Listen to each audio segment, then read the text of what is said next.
Hey, what is up, everyone? Welcome to the Spoiler Kings. My name is St. Kramer, Brian the Grizzly. Brian What's Man up, Brian is going to guys? be joining us a little bit later.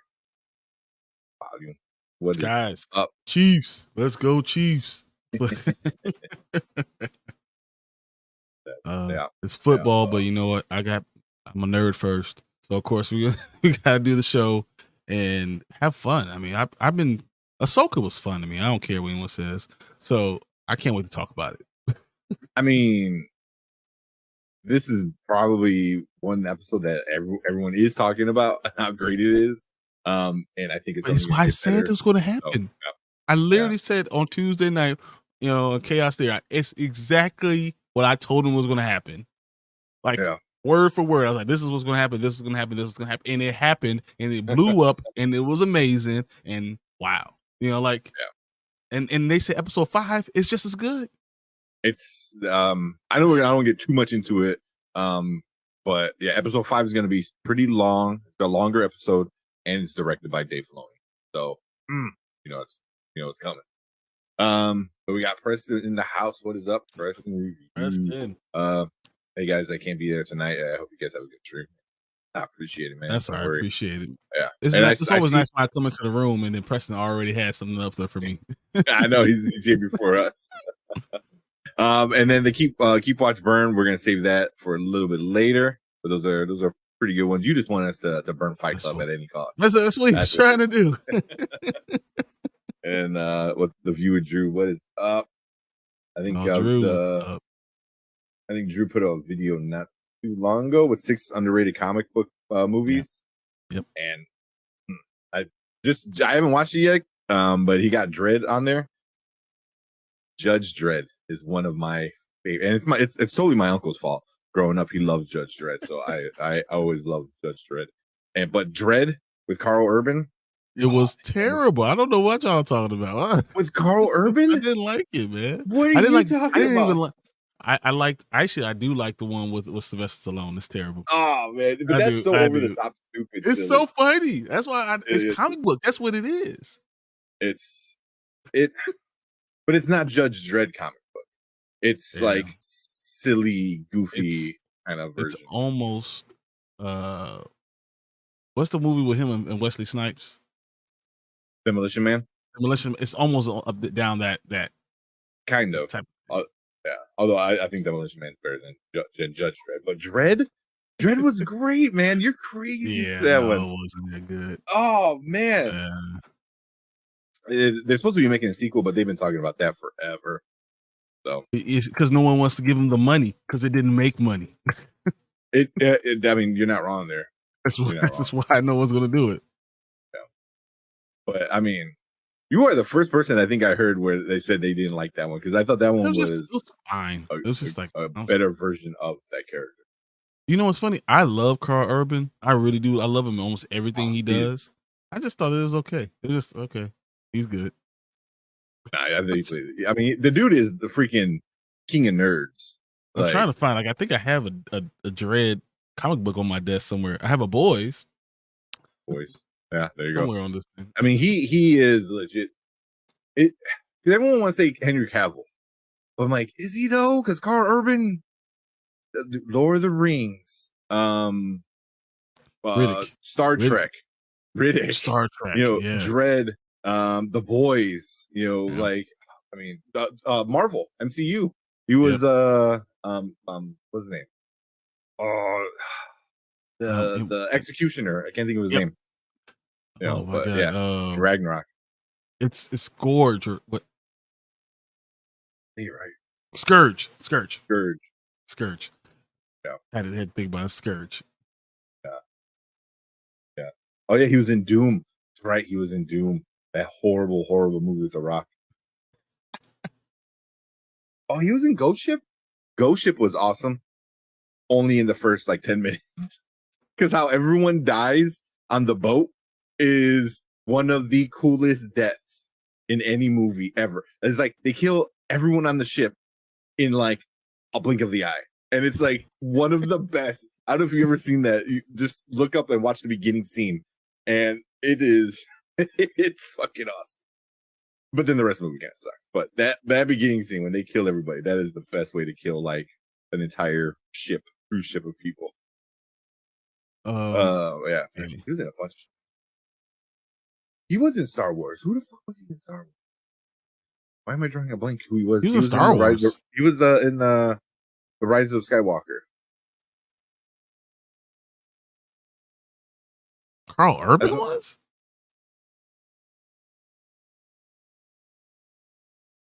Is he like Stormtrooper number 2? Like I don't understand. He was a Stormtrooper. I'm like, there's no way. What? Yeah.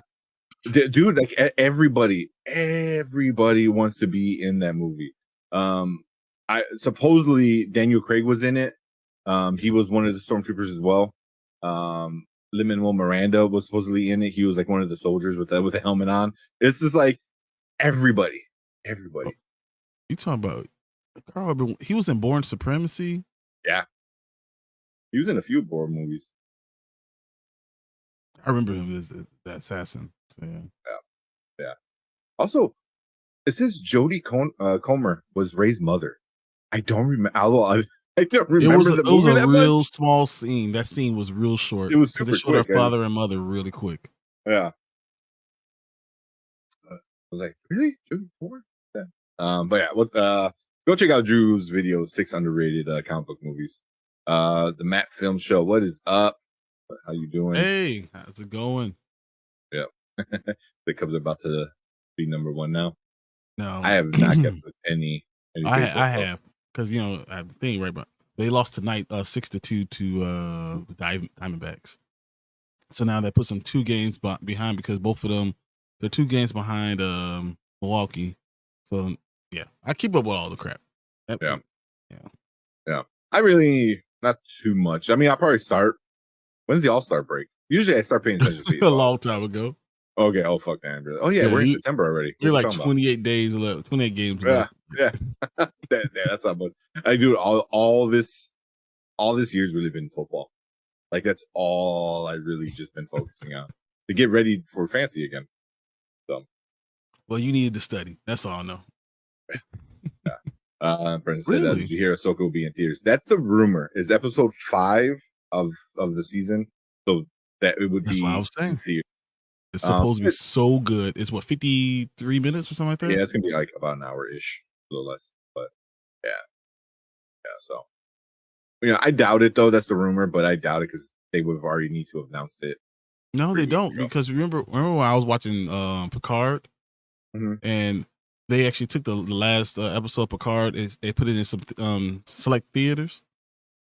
Did they? And they gave tickets away for it, so they could do that. They could go select theaters in California, New York, stuff like that, and just release it and see how it goes. Yeah. Okay. I wouldn't mind going to see it though. That'd be pretty cool. Although I won't be able to, but it would be cool. I would never burn Fight Club. Meanwhile makes that keep watch burn. Yeah. Then what were you trying to burn? There's nothing else you can burn. Like I know. Either way, somebody's gonna like get mad at us. Like as I said, Shawshank is ranked number 2 of all movies of all time. Just so that's not gonna happen. Which is funny. Do you know Morgan Freeman started acting in his 50s? That's why he was always so old. Wow. So old. He didn't start acting until he got into his 50s. I know he was older. I didn't know he was in his 50s. I believe he was 53 when he started acting. Something like that. Wow. So I mean, there's a lot of people like I think Taika didn't start directing until like recently. Like he didn't start doing stuff until like recently. Samuel L. Jackson didn't get his first big break until he was 42. Yeah. There's a bunch of that started a little later in life. D Stizzo, what is up? How's it going, man? Get ready to talk about some Ahsoka in a little bit. See what it says. 10 cities for episode 5. They've done for Clone Wars Awards 2 back in the day. No shit. I did not know that. It just makes sense. I mean, I think the way they're going, I told you that they're going to start doing this really well. I told you it was good. Oh, yeah. I can't wait. Yeah, you make it sound like I wait till Sunday. You know it wasn't. No, you and me here. Yeah. I can't wait till I get on the Chaos Central and just say, I told you. I told you. I will Yeah, do where's my Perp? biggest Muhammad Perp. Ali. Perp thinks it's mid. Perp doesn't think the show is good. I don't know what he thinks about this newest episode though, but I know before Perp he was was gonna say, like, "Well, "Eh." I guess I got to say it was pretty okay." Yeah, yeah. Although, Like Warren, who says it's terrible, I give it like an 84. I'm like, what? yeah, Why 84? It's like, he was, what I is really don't wrong like with the you? show, but I'm giving it a B plus. I was like, what? Oh man, that's so It's funny. First, I got two more. Keep watching from Joker, Dark Knight Rises, and Blue Beetle. Okay, I think that'd be a good one. The other one that's is tough. Back to the Future, Dark Knight, and Toy Story 3. Can I you was say worried you during burned Toy Story 3? Isn't that kind of mean because they were going to a furnace holding hands? I would change that to Toy Story 1, and then that like becomes a lot more harder. I mean, I Toy don't Story know, 3 but was Toy great. Story 3 is known as the best one. Really? People say that because people were crying when they're holding hands and they're going to the furnace together because they didn't want to be alone. People were Bro, losing their ish it in the was movie good. theater. It was good. I'm gonna keep that one too. I'm gonna mark that for later. Dude, not gonna do I have no those idea why I watch want to parties answer out. that. Yeah, yeah. We got Cleves in here. But What's up, Cleves. Cleves?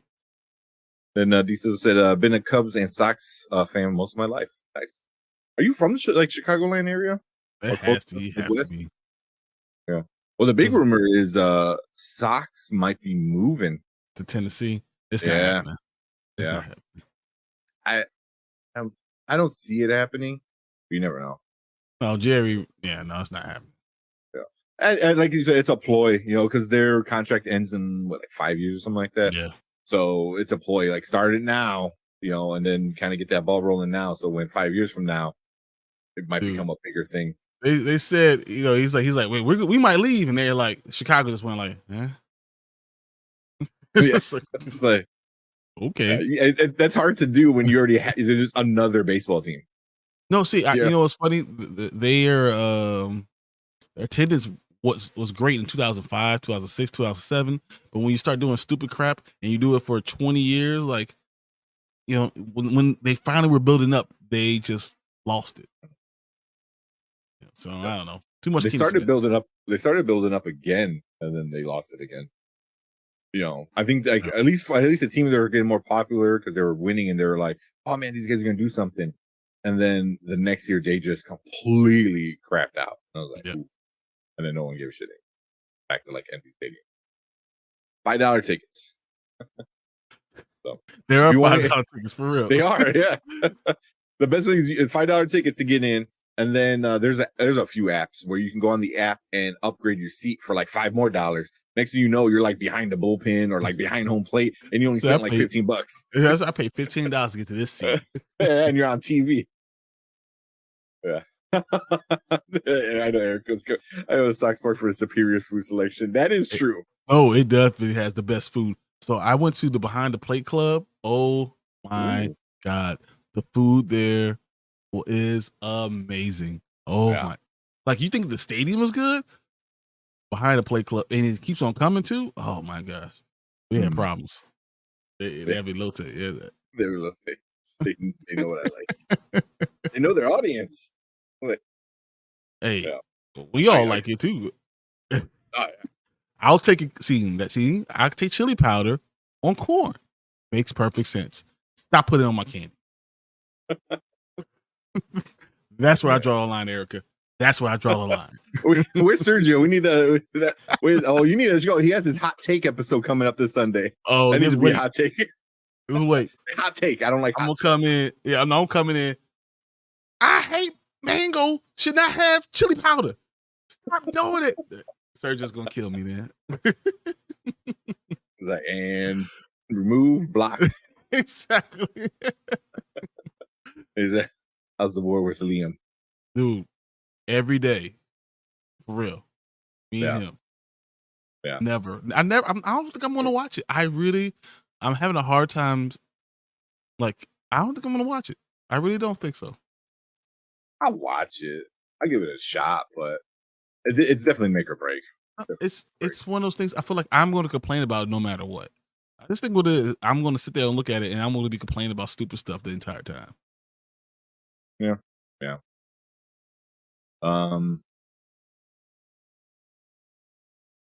Stuff ready.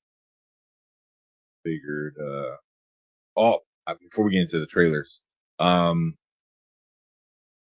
get into the Jonathan Majors thing because I have two things. So you have Jonathan Majors, and I have the casting for Dr. Doom.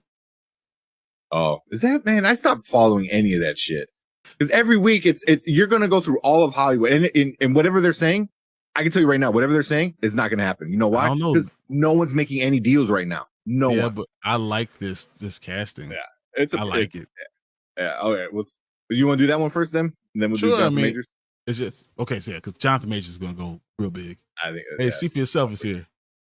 Oh, got out of that screen. Hey, what is up, Ken? For yourself. Make sure everyone go check out See for Yourself. Yeah, fun channel. Look what comes up. There it is. Joe Pesci. Cast as Victor Von Doom. What does he say? What does Joe Pesci say in was it Casino? I don't mean in a lot of my movies he says a lot of shit. But I was gonna say when he talk about 2 U's. That's what I was saying. He says the motherfucker a lot, but he says it in like a weird accent. Yeah. he's one of my favorite mob guys in like any mob movie is that version of Joe Pesci in Casino. You know? He was it's so good. It's just because he's like always angry and like he's cheating on his best friend's wife, you know, and like and then when he's confronted about it, he goes, "You think I'm doing that?" It was like, dude, you are. Yeah, I caught you. What are you talking about? Oh man, Casino is a great movie, man. But yeah, Joe Pesci. But he's always gonna remember for being Home Alone, no matter the craziest shit he's done in these mob movies. I think he's always gonna be known for Home Alone. I also like him in Lethal Weapon. Lethal Weapon. Oh, yeah. So, all right. So real quick, guys, I'm just gonna throw this in there. I know if Tank says Witcher season 4 is good, but meanwhile Brian is fighting his demons that Henry isn't coming back. I'm not fighting. I'm not fighting my inner demons. I'm just fighting Liam. Just Liam. Every time he comes, it's gonna be like the final episode of season 4. It's gonna see me with a sword. Yeah, I'm coming after him. Yeah. Oh, and we say, so DC will say, grew up in North Chicago, Rockford, Illinois, and Wisconsin. Oh, nice. Wisconsin now. I hate your team. Like literally everything in he might be a Bears fan. Maybe when you're around it. You end up being a Packers fan. It. Yeah. Said, cheese curds and all of it. This happens. Yeah. All right, let me bring Brandon in, and then we'll get to the question. Hello. Demon. Hey, what's up, fellas? Hey, what's up? All right. Sorry for my tardiness. That's all good, man. So Brian got some possible casting news for the Fantastic Four. I haven't heard it yet, so I have no idea who you're going to bring up. So you haven't heard about? They talked about Josh Hartnett. That's I have Dr. Doom, and they're saying that this is once the strike comes in, it's supposed to be a done deal. Mm-hmm. That's what be interesting. Yeah, you know, I am all for that man's career resurgence. Mm-hmm. I am all for his career resurgence. I've always been a fan of his. He was known for having just the crappiest haircuts in Hollywood back in the late 90s. No, but I always liked him. You know, I thought the character of Zeke from The Faculty was just like the coolest dude. Oh my god, The Faculty. Oh my god. And he his career kind of I don't want to say it fizzled out, but he kind of went quiet in Hollywood for a while. Understandable, but then he's been kind of having this resurgence. He was on the newest season of Black Mirror. He was in Operation Fortune, which I thought he was hilarious in, by the way. Oh, was he? I didn't know he was in that. Yep. He was in Oppenheimer. The dude's like aged. The dude's aged all of 5 minutes since the late 90s. So most definitely. Yeah. That is true. He has that Paul Rudd disease. He looks exactly the same no matter what. Yeah. I'd be for him as Doom. For a while I was saying that's good casting. I think that's good casting for him. Yeah, he'd make a good Victor Von Doom. He's got kind of that kind of subtle, kind of nuanced method of acting, which I think you kind of need for the character. I could see him as, he could come off as kind of like as scheming and plotting and that sort of thing. I think that he's good looking, right? But he's not as good looking as someone else could be. Like you can see him being passed over for stuff, and feel like this should be me. I can see him being the this should be me guy, and I feel like that will work out with any star that you make. Mr. Fantastic, who is a douchebag, by the way, who should be Reed Richards should always be a douchebag. Let's be honest, guys. Let's be honest. He always thinks he's better than he is, and he always wins. And terrible. Well, yeah, he acts like this. He behaves like he's the smartest person in the room because technically he is the smartest person in the room. But he's that one that kind of lets it go to his head. But there are Victor Von Doom is close. He is close. He's always second. It's terrible. Yeah, I'm curious to see where they go with the character of Reed, because if I had my way, I'd kind of like him to be kind of like they characterized him in the brief Ultimate Fantastic Four run, where he was kind of a, he was obviously still the smartest person in the room, but he kind of had almost like a kind of wondrous kind of man-child element to him. He was more of a dreamer in the Ultimate Fantastic Four run, which I would kind of like for them to do, even though they kind of, you could say they kind of did it a little bit with Eoin Griffith, however you say his name in the original in the first two movies. So I liked him as Mr. Fantastic. I always did. Everyone else was wrong. Yeah, he wasn't the problem with that movie. I thought he just did what he could with the very limited writing they gave him. I thought he was great as Reed. I thought Chris Evans as Johnny Storm was pretty good too. Michael Chiklis made a pretty good thing. I wasn't really on Jessica Alba, unfortunately, Jessica Alba should not have been. It was a miscast. You're gonna try to make her be white. What? Jessica Alba? She was just Honey like 2 weeks ago. No, you can't do that. She was like the thing back when that movie came out. Dark Angel was huge. As I said, Honey.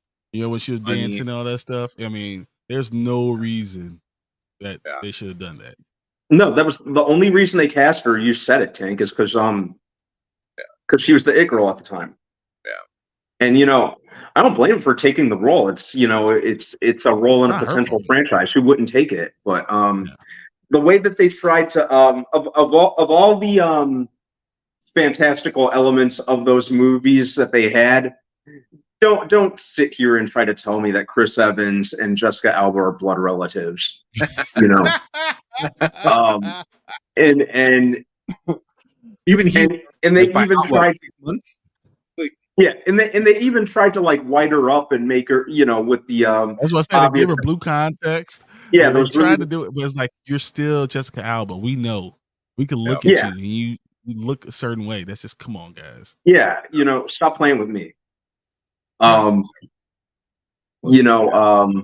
Especially if you look at some of the other candidates for the role at the time that they were looking at, like if you go on the IMDb trivia, pretty much everyone else fit the bill in some way, shape, or form that they were looking at. But what do you guys think about Fantastic Four coming out May 2nd of 2025? If that's the case, how do we still not have a casting? It's they're not right now. They're not announcing any. Yeah.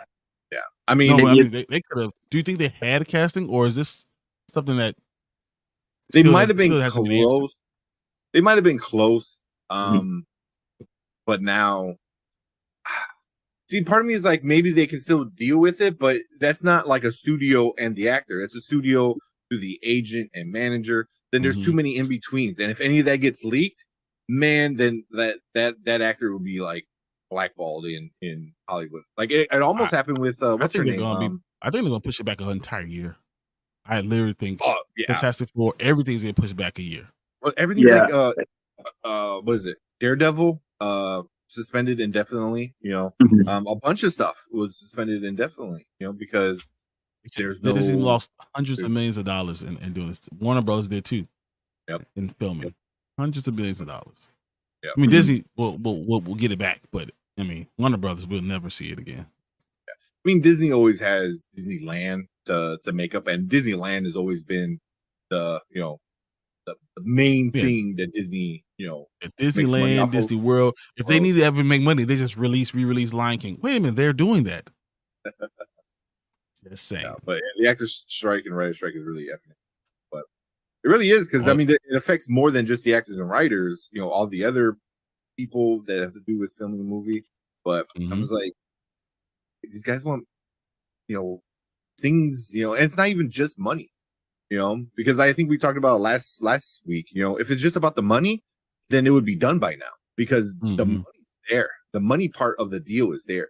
It's a lot of the other stuff. It's all about like contracts and length of contracts and getting the job in the first place. Kind of screwing them out of like a long-term job because they do something quick. So there's other things, but it sucks. But I get it. Yeah. It's, I mean, the producer guild, the studios, they need to get their shit together and stop being. They're not. They're just gonna wait it out. I mean, but then the problem is like they keep like the producing the studios were like, oh, we'll wait until they have no homes and shit like that. Like, okay, but on your end that's a terrible thing to do, isn't that? Terrible thing to say, because then on the other end it's like, okay, well, we'll wait until your stock drops. And then your board gets angry. Like, what's going to happen first? You know what I mean? It's like, are we going to be homeless? They're just going to tell us. They're just going to tell them that we'll be okay, or we'll start getting scabs, or we'll release animated things. They can figure out something.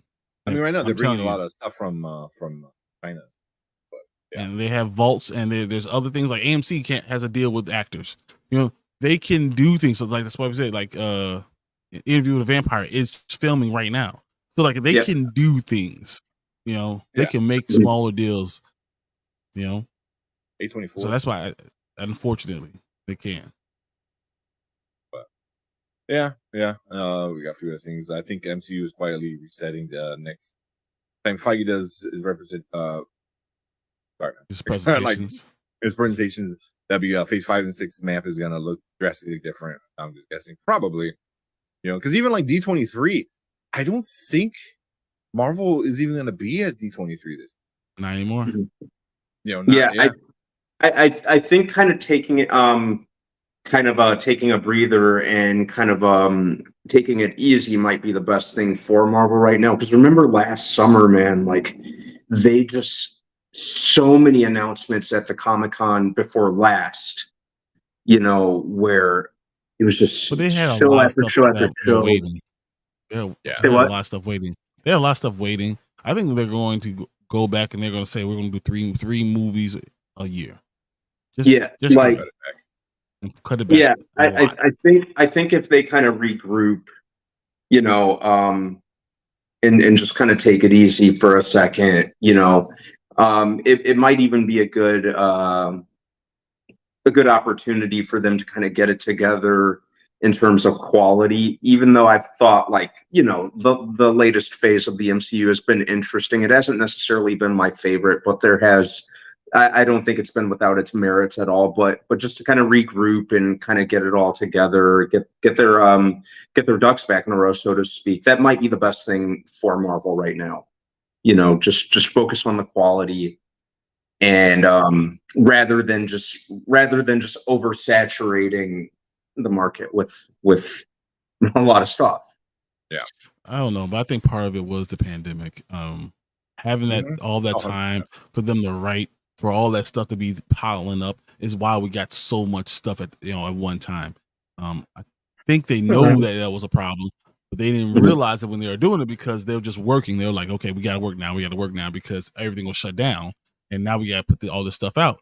They're trying to catch up, but you really didn't need to catch up. You just needed to release stuff as it happened. Still, supply and demand works no matter what. You want to keep that supply low so the demand is high. And they forgot that for a little bit, and I think that's what's going to happen. They remember now, and they're going to lower the supply so we can keep a higher demand. And also, I think lowering the supply gives us it's a better content from it too. It gives longer windows for VFX people to do their job properly and stuff like that. So you can probably flesh out something a little bit better if you have more proper hands dealing with it rather than being spread so thin that Kevin Feige's not even involved in some of these projects. Besides him, like, yeah, that's good, go do it. So but there's also going to be problems when people realize it's less work. So that's what I'm saying. Like, it's all going to kind of shake out. Yeah. But it's not only but that's why it's important for the writers and the actors and also to make sure they get their money right. They figure out what's going to be. Make sure you get all the extra stuff right because you want it to be less work. You want to make more for less projects, right? But then you need to make sure you're making more for everything that you're doing. So you can actually live your life. Yeah, exactly. It's difficult. Exactly. Like see for yourself said, yeah. $36K in New York and LA can buy a nice little corner of a cardboard box. No, it cannot. You can't get a cardboard box in there. That cardboard box, maybe styrofoam. Maybe a sheet. You might get a sheet. A sheet. Yeah. But cool. Yeah. I mean, Fantastic forecasting is that sounds interesting, but it does tie directly into the strikes going on right now because we're not getting any of that news officially until it all is done. I think the latest I've heard. I'm sorry, not to cut you off, Tank. I think the latest I heard is they offered Adam Driver the role of Reed Richards a second time, and then the last I heard about Susan Storm was Vanessa Kirby, which I think would be a pretty good fit. What I've heard is that they didn't accept it nor deny it. Yeah. So offers are still standing offers because you can't do anything as an actor. A member of SAG. Yeah. And I heard the one guy from not Jeremy Allen White, but the other guy whose name's escaping me. I know he's currently on The Bear. Was being looked at for Ben Grimm, which I'd be fine with. Yeah. I was hoping it would be Alan Richson, but beggars can't be choosers. I mean, what's the point of getting somebody like that if you're just gonna be covered in CGI and it makes no sense. Yeah, they did in, Michael Bay's Ninja Turtles, and he fucking hated it. So and it wound up sucking. He was like, you don't get a freaking monster person man with just muscles everywhere, and we're gonna put you in a green turtle suit. It's like what? It's like why do I have a for what? Yeah, exactly. It was at least with Jack Reacher, he's able to flex in every other scene. Yeah. Well, in the comics, Ben Grimm was traditionally like an Adonis of a dude. Yeah. So I'd be curious to see if under the right people if he'd be all for a mocap role again. But reading up on his experience with TMNT kind of put a smile on my face just because I didn't like what Michael Bay did with TMNT, and it looks like he didn't either. So no one did. Well, at least no one on set. But I don't know. I mean, everything kind of ties in together with the strike right now. But when we get official news, we'll talk about it. But I'm guessing once the strike is over, we're gonna get a lot of news, just from this and from everything else, because everything's gonna just kick back up, and it's gonna just be a giant explosion of news and info and so much stuff going on. So and when that does, we'll make sure to try to talk about as much of it as possible with you guys. But yeah, I don't know. If you're watching on replay, leave a comment. Let us know what you think about who was it? Who'd you say was oh my god, Who for Dr. Doom? Dr. Doom, Josh Hartnett. Josh Hart. Oh my god, yeah. All I can keep thinking about is freaking Thad now. I was like, I can't believe we talked about all that and they hadn't got back to that. I was like, okay, I'm just gonna let you guys go. Go on your rant. And like another thing with no that, more rant. No more rant. We're gonna talk about something else. The other thing I have to say this though, I have to say it. Thad was the football star. Ben Grimm was like a football star too. I'm just saying. Y'all, it's all connected. Okay, we can move on to something else. It'll be us like put it all together. Like I gotta make that a meme with like Brandon, put your face over him, and with like Sad and all his roles and the Grimm. Exactly. It's all connected. Oh, that's great. All right. Yeah, let's move on. Let's talk about Jonathan Majors real quick. All right. So Jonathan Majors had his court date yesterday, the 6th, right? I think it was. I could be wrong. Like the 5th or the 6th, something like that. And it got postponed again to the 15th. They keep doing that. The lawyer told you that was going to happen. Remember, the guy on YouTube, the one that I don't know, it was the Dre Mac show. He said he had the lawyer who was going around telling everybody that they had to delay it again because if they delay it one more time, and then when they come back again, they have to just let it go. They have to drop the charges. He literally said it on the show. This is exactly what's going to happen. That's what the lawyer that was on YouTube saying about it, and then they'll drop. Do you remember his name? I just remember Dre Mac talking about him, but I can't remember what the lawyer. What the lawyer name was. Yeah. I know you're talking about. Oh yeah, shout out to Dre Mac. Go check out Dre Mac. He's super fun. Great chance. Was it Mr. Dre Mac or Dre Mac show? Dre Mac show. There you go. But yeah. So the assistant district attorney told the judge that the prosecution was ready for trial Wednesday. Major's attorney stated that the two sides needed to further address deficiencies in the discovery process, according to deadline. So, and Majors himself was there and answered a few of the questions, but nothing too crazy.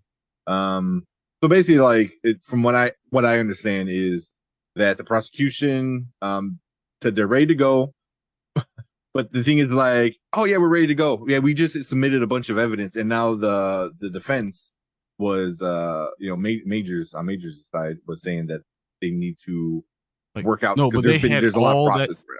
They had all that stuff ready all the time, and then they waited to trial to do it. Yeah, they were trying to slide in. I think from what I understand, they're trying to slide something in right at the end. Yeah, because you're trying to draw out all the patience of the defense, where they're like, we want to start, and they're like, whoa, hold on, and then you wait till the last second. They're like, oh, here's some more discovery and more what is it called discovery process, so more like evidence or whatever you want to call it. I don't know, I'm not a lawyer, but yeah, so then they're like, well, hold on, well, we need to look at some of this stuff because there's issues now with it, so who's called the deficient discovery process. So this was more on Majors' side to postpone it. But obviously that makes sense. It's like you can't submit something and then not have it be looked at properly. The criminal defense attorney is Jamal C. Kersey. Jamal C. Kersey. He's the one who breaks down all the stuff. Okay. On YouTube. Yeah, on YouTube. So if you look up Jamal, JAMAHLC Kersey, KERSEY. He's the criminal defense attorney that, breaks down all this stuff. Yeah. So, so, I mean, you got like, the defense attorney, quote for 4 months, for excruciating 4 months, Jonathan Majors, the real victim of this shameful ordeal. has had his life, career, and reputation torn apart. Yet he remains unwavering in his determination to be absolved from this harrowing ordeal. So that's what the defense attorney said. And then the spokesman for the DA office said, "We look forward to presenting the full facts and evidence at trial." So, and you know what's funny, that they only postponed it 10 days, and that's all they asked for, 10 days. Yeah. So September 15th, they talk about the misdemeanor charge again. So that's part of it is the discovery process that was kind of submitted and without the defense kind of looking at it. The bigger part is the ex-girlfriend. Is the defense wants her to be in court, and she's not going to come. Why would she come back? Because she another borough. They have all the facts with her. Like, she knows she'll come back. She'll go to jail. And that's what the George said. Is the defense? Like I said, this is from what I understand. I don't know all the details because there's a lot of legal mumbo jumbo. But from what I understand, is the defense tried to say, if you come back, we'll keep you safe. And then the judge, however, went through the process, but the judge is like, oh no, if she comes back, she's getting arrested. She comes back. Exactly. You're doing this to Jonathan Majors, she's going to get arrested just like him. Yeah. If you're going to do that, you can't prosecute. Like, one will be a misdemeanor and the other one is, that doesn't even make sense. Oh my God. Yeah. So that's kind of like one of the bigger issues with that, because everyone's talking right now with the whole the discovery process, but yeah, the other thing, I think she's in the UK right now, kind of hanging out. And this, it makes sense though, and she's a Disney employee, so they already told her. Yeah, she worked for him. She was his handler, they worked together. Yeah. So that's like, this is like, bro, no, you ain't going nowhere. This is over. Why would you? Why would you come back? You can go anywhere else. No. Yeah. So that's kind of the big deal, is they need her, and they kind of are like, no, come back. We got you. You're safe. Don't worry. You're good. And then I know that was like a side thing going on, was like, we want her to come back and be safe. And then the judge is like, nah, what are you talking about? Like, no, so the judge saw the evidence too, guys. The judge saw the evidence too. And that just blows my mind how it shows exactly that what they're trying to do. Oh yeah, but it's what's like, more how important? We can go this far. How we can go this far, and the person who's doing the claims redacted all her statements and stuff like that. So now it's the DA versus Jonathan Majors, and she's not really part of it, but they need her. They need her to make any type of case, and they have no case without her, and the judge is not going to let her come in without anything. Come on. Yeah. And if you see me and Brian looking up a lot, we're keeping an eye on because we're looking at the Lions Thursday night. We're looking at the Thursday night game. So, but yeah, the Lions just took the lead with 7 minutes left. I was like, man, look at David Montgomery, man. Yeah. So if you see me and Brian kind of looking off to the side, that's what it is. But yeah, man, it's just kind of crazy how you're like, oh yeah, she's doing all this stuff, but she can't even be, or accusing of all this stuff, but she can't even be here because can't even be it just because the other borough who's actually trying to follow everything will arrest her. Plain and simple, they will arrest her. She will be arrested. The place that actually all the stuff actually went down, where it actually happened, that borough, they will arrest her. So it's gonna be interesting. But I the 15th, I don't see it getting pushed again. They won't. I don't think it will. I don't see it getting pushed again. And that's one thing I was worried about, was like something like this would happen where they would submit whatever new information right before and we're ready to go now. It was like, no, you just gave us like a fucking hard drive with a bunch of shit on it. Like, we need to go through it. What are you talking about? So obviously, the judge, and then even the judges changed. I think it went back to the original judge, and not the last judge that was part of the extension, so but I don't think that ultimately really matters. I think they're both pretty good judges. But Mhm. I just want they this to should be be over. very This is patient stupid. with bringing him back. No, I think they're talking about Oh, Kelsey. yeah, my bad. Travis You're talking Kelce. about Yeah. They're talking about Travis Kelce. I agree with you. Oh yeah. Even though they say he's probably going to play next week. But yeah, I don't know. I mean, that's something we've been kind of keeping an eye on, and I've seen some of the other people. Like, obviously, if you're a fan of Jonathan Majors, check out Chillmonger. Chillmonger does his videos fairly quick. No, he really when does, the right? information comes out, it's usually like the same day. I think this one was like maybe the next morning he talked about it. He's been on it, so he's been. I'm always a big Chillmonger fan. Yeah, me and him don't always agree, but I'm definitely a fan. So yeah. Disagree about like silly things, but when it's like important things, we agree. Things that actually matter. Things that actually. Well, I think that's one of the best things about having a YouTube channel, right? It's one of the fun things is no one necessarily always sees eye to eye, right? Yeah. Those differing opinions. It's okay. It's okay to have a different opinion, but sometimes we deal with facts, and this is deal with facts, and that's what we're going to be enjoying having the same opinion. Yeah, I'm really just curious to see how this all pans out with the Jonathan Majors case. Obviously, like I've mentioned in the past, I'm definitely in the man's corner. I'm just ready for it to be over. I think his legal team has been probably packing all the smoke, and she got shook. Figure Draw said it's hard to see eye to eye with Brian. That is true. That is true. I might have said something like that and wanted to see what one of our commenters would have to say. I do apologize for that. I'm pretty tall, guys. Like you have to get on a step stool. I wish I have a picture of me and Tank at his little one's birthday party. Yeah. And oh yeah. Even then, I need that picture. Oh yeah, and I don't even have it. And I'm a little dude. I'm fun size. I'm like Wolverine size, So scrappy. Yeah. I am fair. Scrappy Doo. But yeah, man. Yeah, that's like I'm gonna say this every single time.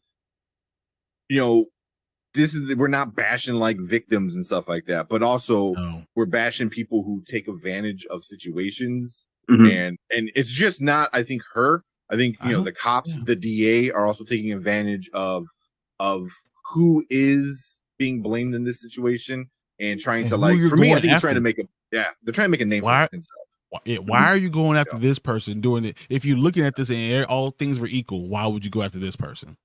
That's we know what's going on. So like I said, like enough. their domestic abuse is a very real thing, and it does happen, and you should take everything serious. But once the information starts coming out, then you should handle it like an adult and not a publicity stuff. Hey, D still says I'm 6'3", 210. I used to be 6'3", 210 when I graduated from high school. Yes. That was 2.5 inches and about 50 pounds ago. Oh, Jesus. But yeah, that's the Jonathan Major stuff. So next week, what was it? 15th. That's Friday. Next Friday. Friday. So Monday we'll on the 18th we'll definitely talk about it a little bit. See what happens. I'm really curious to know what happens. So I wonder why would they put it on a Friday unless they really think that they're not going to go through the trial.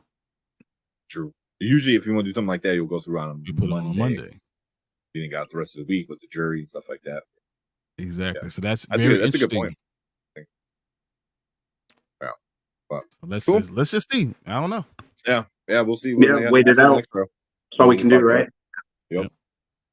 I want to get past it as well. So. Yeah. But cool. Let's actually move on to actually get past this and talk about something else. So we let's watch a trailer before we get into the Ahsoka stuff real quick. This is a trailer I want to watch. Let's go. Let me put things properly. Oh Also, I'm gonna need to flip it because I heard a lot of people having issues with this one. Yep. You definitely got to flip it. We talked about this enough. Mhm. Do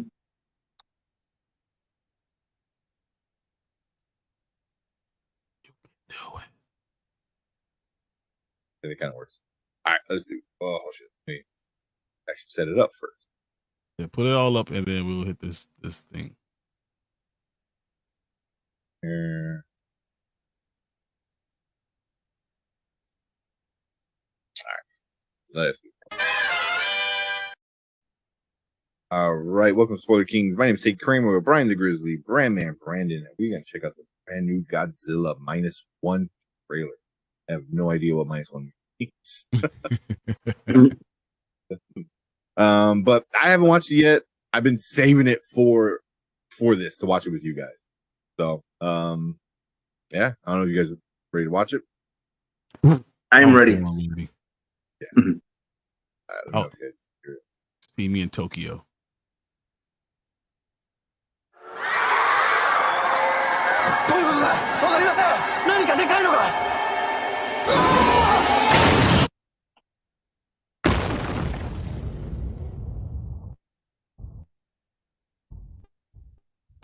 Just FYI, everything's flipped, so we can't read anything. But I mean, it's a Godzilla. We can read. あれはゴジラ。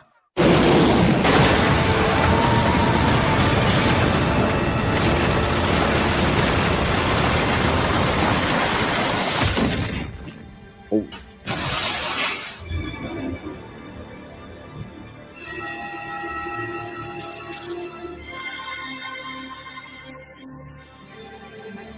Ah.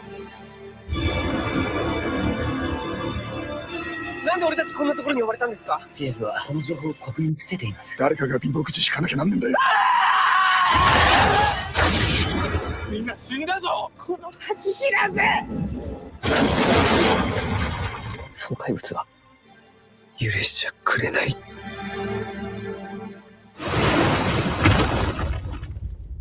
ゴジラ-1。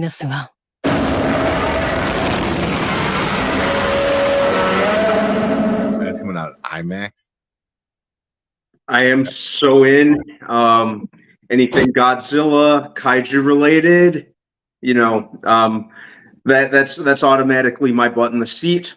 I think I've been pretty happy with the Godzilla related stuff we've got over the last couple of years. We even got Godzilla or Monarch Legacy of Monsters coming out, I think, before the end of the year.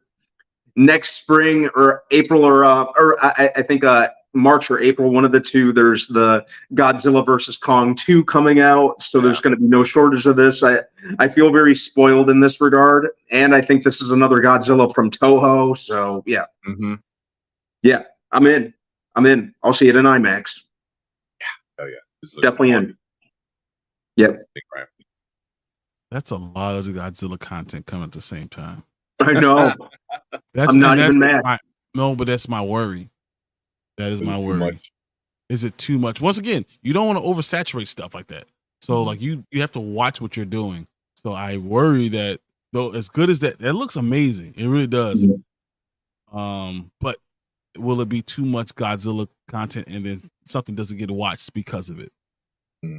I'll never get enough of watching Godzilla fight monsters. I'm cool with it. I mean, this one is definitely made in Japan. It says Toho. So I don't know how big of a release it's going to get in America. It might get a pretty big one though, just because of the strike and stuff, and it's Godzilla. Exactly. But with everything going on over here with the strikes, I can see it getting a pretty big release. But it's also a very different Godzilla, man. This one looks good. It's like him doing Godzilla stuff. You know what I mean? Yeah. Like him just being a menace and just being a monster to Japan. So it looks good. I think the graphics pretty good. So you don't think Godzilla King of the Monsters would, if it comes out very same time, would kind of undercut it? Would that become a problem? Putting that both out at the same time? Maybe. I mean, I think this one's coming out first, right? Because this is coming out December 1st. Is that what it said? Yeah. I don't think they've had like a set in stone release date for Monarch Legacy of Monsters on Apple TV. And then I know Godzilla versus Kong New Empire, I think is the name of it, is like the early half of next year.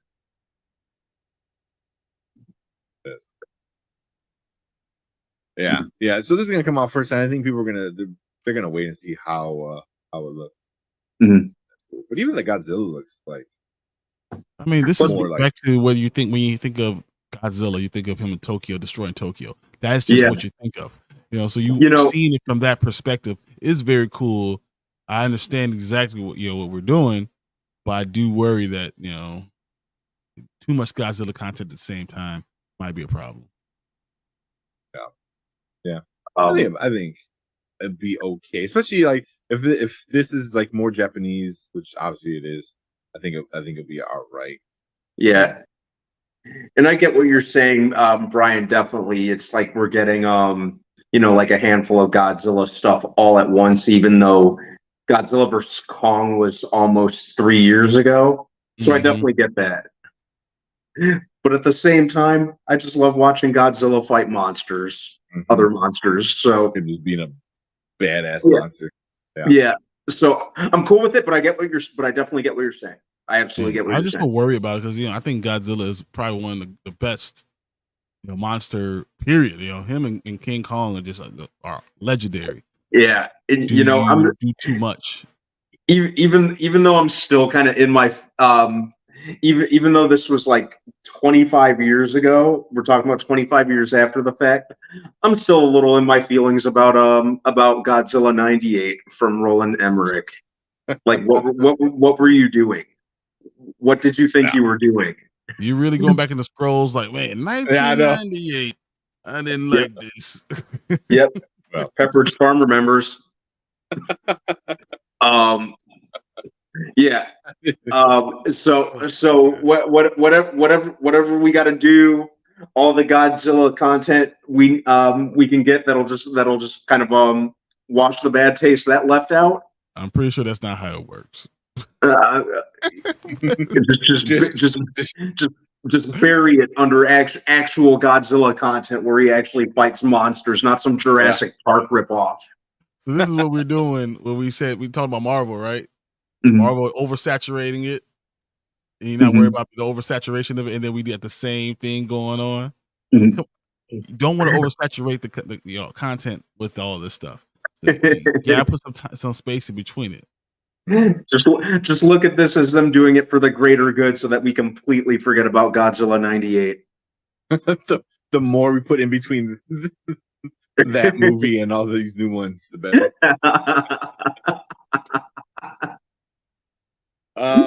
Yeah, but I don't know. This one looks really good. It looks like back to old school kind of Godzilla. Yeah, kind of back to basics, kind of. Yeah. So I'm down for it. I like it. It looks good. I get -1 now. That makes sense because I know I don't know if it was hard to read, but when it's 0, then it turns into a minus, and it goes from minus, whatever that said. I was like, that makes sense because that's like when you run out of time, kind of thing. It was like a military saying. So I was like, okay, there it is. From 0 to minus. I'm like, yeah. Oh, I love the logo. That's what. That is a sick logo. That is cool. That's cool. I am curious to see outside of -1 with Legendary Pictures, since they've made it kind of clear they're building a MonsterVerse. I would admittedly kind of like I wouldn't be opposed to them kind of taking a break from Godzilla and just kind of doing kind of more solo based stuff with some of the other monsters, like maybe more Kong stuff, maybe other kaiju stuff like that. I'll be very careful with that because you don't want to turn into Sony putting like Craven and all. Oh yeah, like the Spider-Man universe with no Spider-Man. Exactly. So you don't want to be in a Kong in Godzilla universe without Kong and Godzilla. I don't know if that's the best decision. Well, the nice thing is we don't have any rights issues standing in the way, so there wouldn't be any use or at any point not to use, the primary monsters. So, but yeah, I wanted to say something about Mothra. Thank you, because I think Mothra is dope. I liked Mothra and Godzilla King of the Monsters. So Can you do a Mothra without Godzilla or Kong? That's a good question. That's what I'm saying. Like you're doing a Craven, without Spider-Man. I mean, I feel like it's the same thing. It's the same one. Yeah. He said came up watching Everything Giant. Yeah, exactly. Yeah, but that is interesting. Can you do these side monsters without the king, without Godzilla? That's a good question. I don't know. It depends on the story. And I think you would have to put multiple of them together in a movie, right? But then, even then, I feel like you still have to be going towards Godzilla and Kong. That's it, because those are that's it. That's 1 and 2. Cool. That's what it is. And if you're not going towards that, then no one's going to care. Yeah. So, we'll see. Let's see what some of the comments are saying. So yeah, I had my Godzilla trailer go through with no problem, but a short I made from my trailer reaction got blocked. Yeah, Toho is so weird with their stuff, man. So that's why. Well, hopefully this will work. If not, the only place you might watch it is here right now. We'll see. Yeah, and Jason, yeah, we got a bunch more trailers too. Look solid. Yep, I'm sure I'll be seeing this first weekend. Heck yeah, I'll be right there with you. Yeah. I actually think Godzilla King of Monsters is underrated. It was good, man. It was very good. Oh. It delivered what I was looking for. I think dare I say I kind of preferred it to Godzilla 2014. I'm there with just because it had more of Godzilla doing Godzilla things. Yeah. I know I make a lot of use of the term slow burn, which I know Gareth Edwards, the director of the 2014 one, was definitely going for, because we get a lot of teases of Godzilla throughout the movie until really like towards the end of the movie, where you actually see him fighting other monsters, the Mutos. But it took too long. It took way too long. I lost interest in it. I was like, and you don't really go to a Godzilla movie for a slow burn. Let me ask you, what do you go to a Godzilla movie to see? It's like saying, I mean, a Godzilla, like going Harry Potter and never seeing Harry Potter. It's like, you just things you just don't. No magic at all. Like we're not doing any magic. Good. Harry Potter regular school. That's why I liked I preferred King of the Monsters, and I really enjoyed Godzilla versus Kong. I just thought it was fun. Kong Skull Island I had a lot of fun with. But I'm looking forward to seeing what they do with this upcoming one next year. The one. Yeah. I just hope it shows more Godzilla this time. Looks like it will. Yeah, looks like it will. His effect on the actual city is going to be and the people. Yeah. Talking about Mothra. She's got a very sweet personality. I think social media would treat her like they treat Groot or Grogu. I can see the protect Mothra at all cost tweets now. I can see that. I can kind of see it. Other than the badass final fights with the kaiju at the end of the movie of Godzilla 2014 was boring. I don't care about the humans. Exactly. Stop. Like, stop giving me that. It's always the worst part. Destroying stuff. Yeah. Godzilla versus Kong was great. It was minus the human shit. But it was a lot less human stuff than it was. But it was a lot of Kong. There's still a lot of Godzilla. Yeah. Even the world they had it in looked good, made sense. Gundam versus Godzilla, that would be awesome. But we'll never see that on the big screen. But that is awesome. I was like, how are we going to make that happen? But that's our thoughts and trailer reaction for Godzilla -1. coming from Toho, so it's gonna be more old school, very obviously very Japan because it's coming from Japan. So, but leave a comment down below, let us know what you think about it, and if you want to join us live and be part of the show, like all those comments were, make sure you subscribe to the channel and check us out every Monday and Thursday. Hit that like button, hit that subscribe button, and you too can be part of the show with us. But if you're watching live, stick around. We are gonna move on to our next topic. Sorry, my cat is laying like right on my keyboard. And I'm like, no. He's like touching shit and stuff's popping up. I'm like, stop. I know.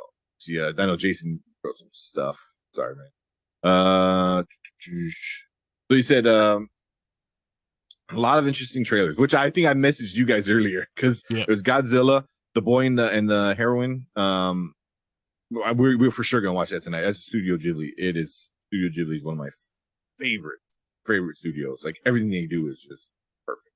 Great. But yeah, Chicken Run 2, which is awesome. Dawn of the Nugget, Castlevania. Yeah. Those are on there. But if we can get the Chicken Run and Castlevania, but those might not be tonight. But yeah, there's a bunch of other stuff. There's the new Austin Butler Bike Riders, I think it's called. Yep. So, yeah. There's a lot. But yeah, we're gonna get to those hopefully sometime. But yeah, I guess everyone's getting blocked. Yeah, it's really the same video that you put up twice got blocked. Yeah, they suck. It all depends on what they see, you know, what the actual creator sees. It's weird how YouTube does that. But and then we got Kyle Daily. Yeah. What's up? Hey, Kyle. He's from over from Zach's channel. Tex. Yeah. I think he did a live today on Instagram, and I came in and said what's up. But man, Instagram live sucks because it I think we were, you know, he was talking, I was writing, and then it just completely froze and just kicked me out. It's like oh, there's an error. It, you know, come back later. And then I tried coming back and it just won't let me, like, it won't play. Like, Instagram. So yeah. Like they didn't chicken out on choosing a winner in Godzilla vs. Kong. Oh yeah. Yeah. Godzilla. And made perfect sense. You know? Godzilla is important, but Mothra could kill Godzilla, but Kong King could kill Mothra. Like that's how you're supposed to do it. Like just have it like a circle of life. Circle like rock, scissors, paper. All right, you guys ready to talk about Ahsoka? Oh no, I've been ready. Brandon, did you finish One Piece? I'm all finished with One Piece. All right, cool. We'll do that today. I think I finished it this morning. Brian didn't finish it. Nope. And I was like, you guys can definitely go do it because I am a little heartbroken and I'm ready to cut Kadarius Toney myself.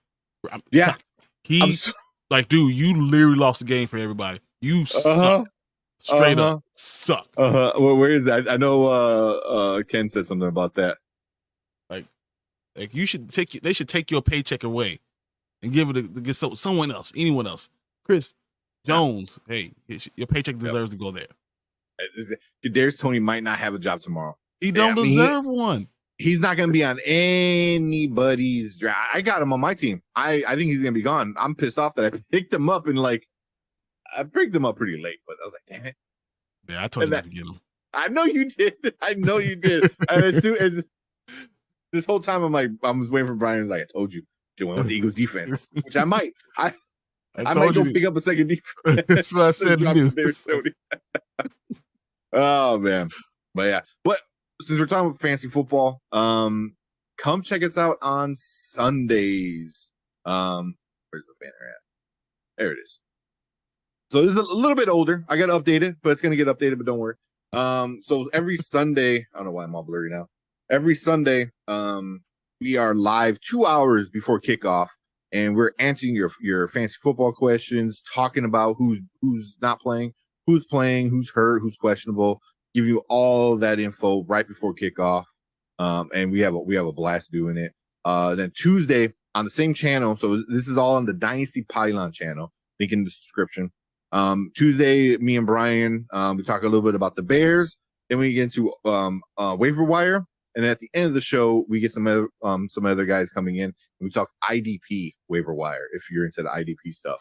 So Tuesday is all about waiver wires, and we sprinkle a little bear stuff on there. And then Wednesday is more about dynasty football. They still answer all fantasy, you know. So, but they're the dynasty guys, and Brian's on there with them. But yeah, coming into the season, it's gonna be a lot of questions, especially early on. And to answer everyone's question, yes, I'm on every show. Yes, pretty much. He's on Sunday, Monday, Tuesday, Wednesday, Thursday, even though it says 2 Wednesday at the end. It's Thursday. What's up, Perp? I see you in there. Go check out Dynasty Pylon. You get more of us over there, plus other guys. But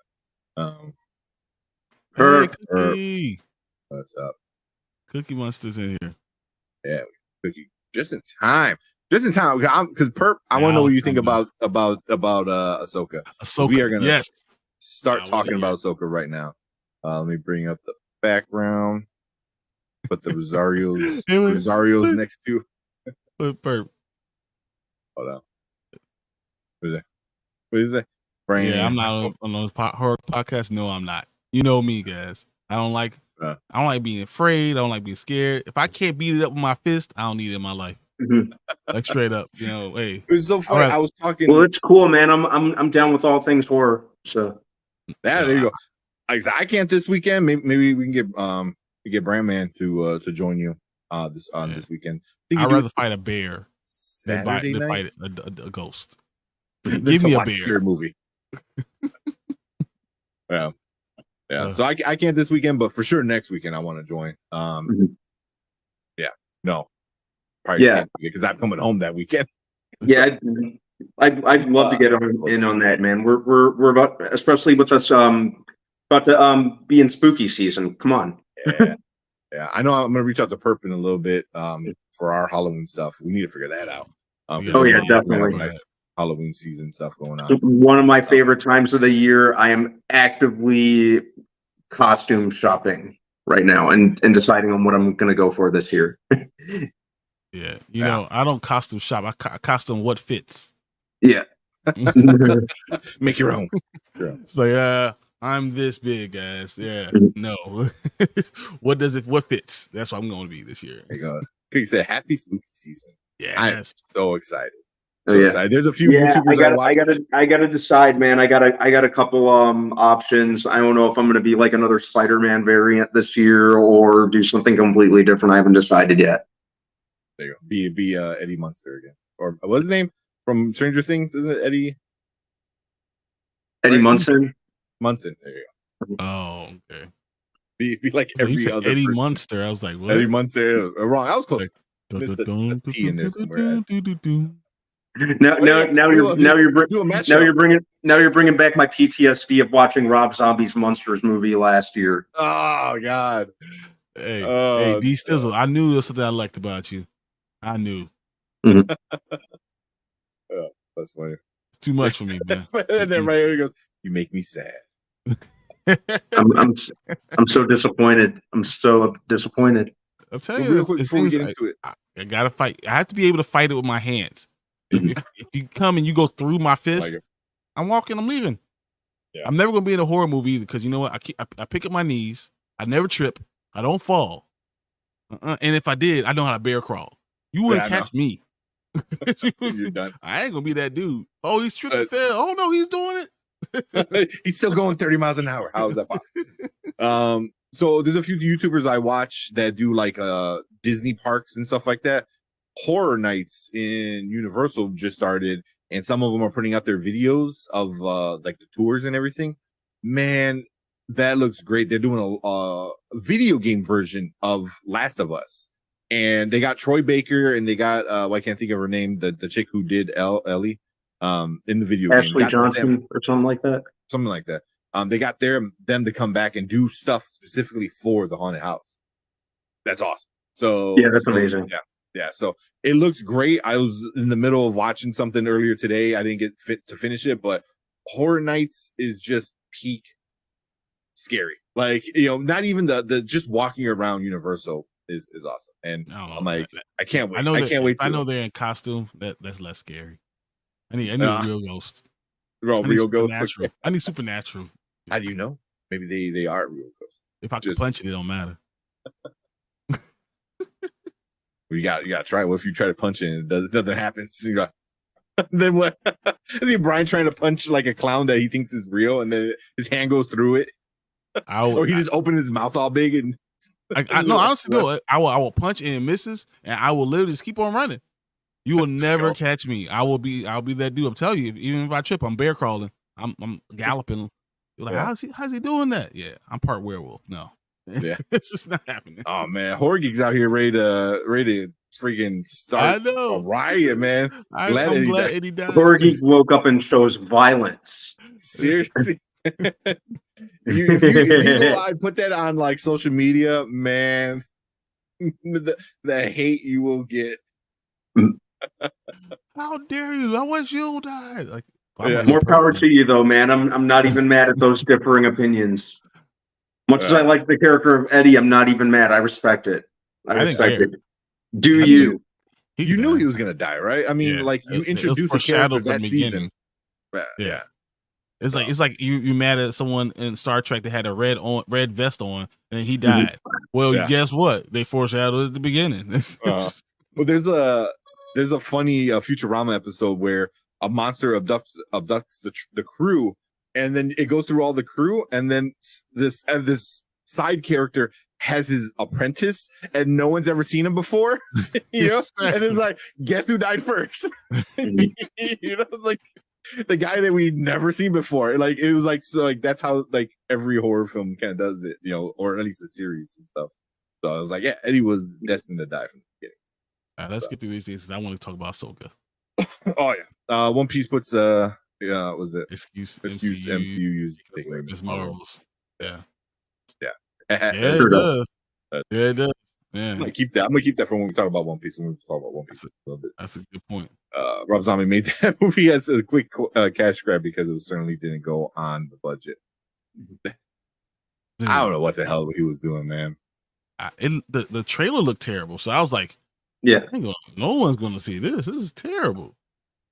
He's really trying to make his wife happen as an actress. Yeah, at all costs. Mm-hmm. All costs. I'm good with sci-fi horror, like aliens. What if he actually met like aliens? I know what you mean about aliens. I don't know, but you know, sci-fi horror is more suspenseful. I see that's why I don't call that horror. I call it suspense. Yeah, I'm good with suspense. I actually like aliens. Aliens is horror. That's horror. Oh, the first one absolutely. The first one absolutely. But it's suspenseful more than it is like, because I think in horror, I always think you think of ghosts, dead things like coming to get you. I always follow that, like Predator. No, Alien. No, I feel like that's a Predator. I think is more of an action. Alien. I would consider horror. At least the first couple ones. But it's just suspense though. It's just suspenseful. It's not like you're worried about anything else. Like it's not Freddy Krueger. I mean, can't that be suspenseful? Like at any moment he can jump out. So you know. But no, that's what he's jumping out, ripping your head off, and blood and gore everywhere. I think that's where it's like the line. Like, I mean, Alien. I mean, freaking Bishop got like stabbed in the gut. Like that's like one of the best. Jurassic Park. Like that's true. So that's any difference. Yeah. Seriously, I actually like the way they did Miss Marvel powers in the show. It was okay. I mean, they obviously changed it. It's just fine with it. Comic book. That's all. It's not comic book accurate. Yeah, that's all people are complaining about. I was fine with it. You know, I wish they were more comic accurate. You know, and I'm sure they did it to distance themselves from when they inevitably bring in Reed Richards. But I was okay with it. I think they did it because they saved some money. The CGI on it would have cost a lot of money to do it right. More. It's a TV show. I don't know. I mean, it looks like you're connecting it with the movie, so maybe they have a plan. You know, maybe she will get that power. I don't know. It's not like Marvel doesn't have the money. Very true. Now for TV shows, they throw $200 million down the drain. Secret Invasion. And I don't even get how about that. Mhm. I don't even want to talk about you. But it hurts. All right, let's talk about a good show. Let's talk about Ahsoka. Yeah, let's go. I'm ready. So, I know you say you didn't watch it, so I get if you want to come back when we're done, because we're talking everything. It's gonna be full spoilers, all that good stuff. So, just a heads up. Actually, I should probably say that in the thing. Diesel said Marvel Studio is allergic to comic accuracy. It is. I don't understand. That is you know what Marvel will do? They'll change the comic. Yeah, that's what they'll do. That's what they're doing with Miss Marvel. Yeah. That's funny. That's funny. All right, let's get into this subject. All right, welcome to Spoiler Kings. My name is Tank Kramer, Brandman Brandon, Brian the Grizzly, and we are going to talk about episode 4 of Ahsoka. So before we get into all the good and the bad and stuff like that, this is full spoilers. So we're talking about everything, all of it. So if you didn't watch it all the way through, then finish the episode. If you didn't watch it at all, go watch it. Put it on pause, come back and watch it. Because we're gonna talk about everything, and a lot happened in this episode. A lot. But right off the bat, what you guys think about it? Liked it, hate it, Brandon? I loved it. First and foremost, that episode was the reason I was late. I had to watch it in its entirety uninterrupted. So that was the reason for my tardiness. It was well worth being tardy. Awesome episode. So, I think it really, they really upped their games. I thought the lightsaber scenes were super dope. It left me wanting more by the end. It just, I liked how Ahsoka centric it was. Mm-hmm. Just everything about it. I was a lot of holy crap moments during it. And that ending, dude. The final lightsaber duel between Rosario Dawson and Ray Stevens. For whatever reason, his character name is escaping me right now. Balin. What is it? Balin. There we go. Yeah, between Ahsoka and Balin. Really cool. He really if he wasn't already established as someone not to be trifled with early on, this just really reinforced that. Like when Sabine was just shooting at him with a blaster, and he's just casually just deflecting the blast like they're nothing. Yeah. Just everything about this episode. It felt very, very. There were parts where Star Wars. I got an old school Star Wars vibe, be it the lightsaber battles, Hera going to help, just her in the in the docking bay. That just felt very old school Star Wars to me too. So it really as a fan, it made me happy overall.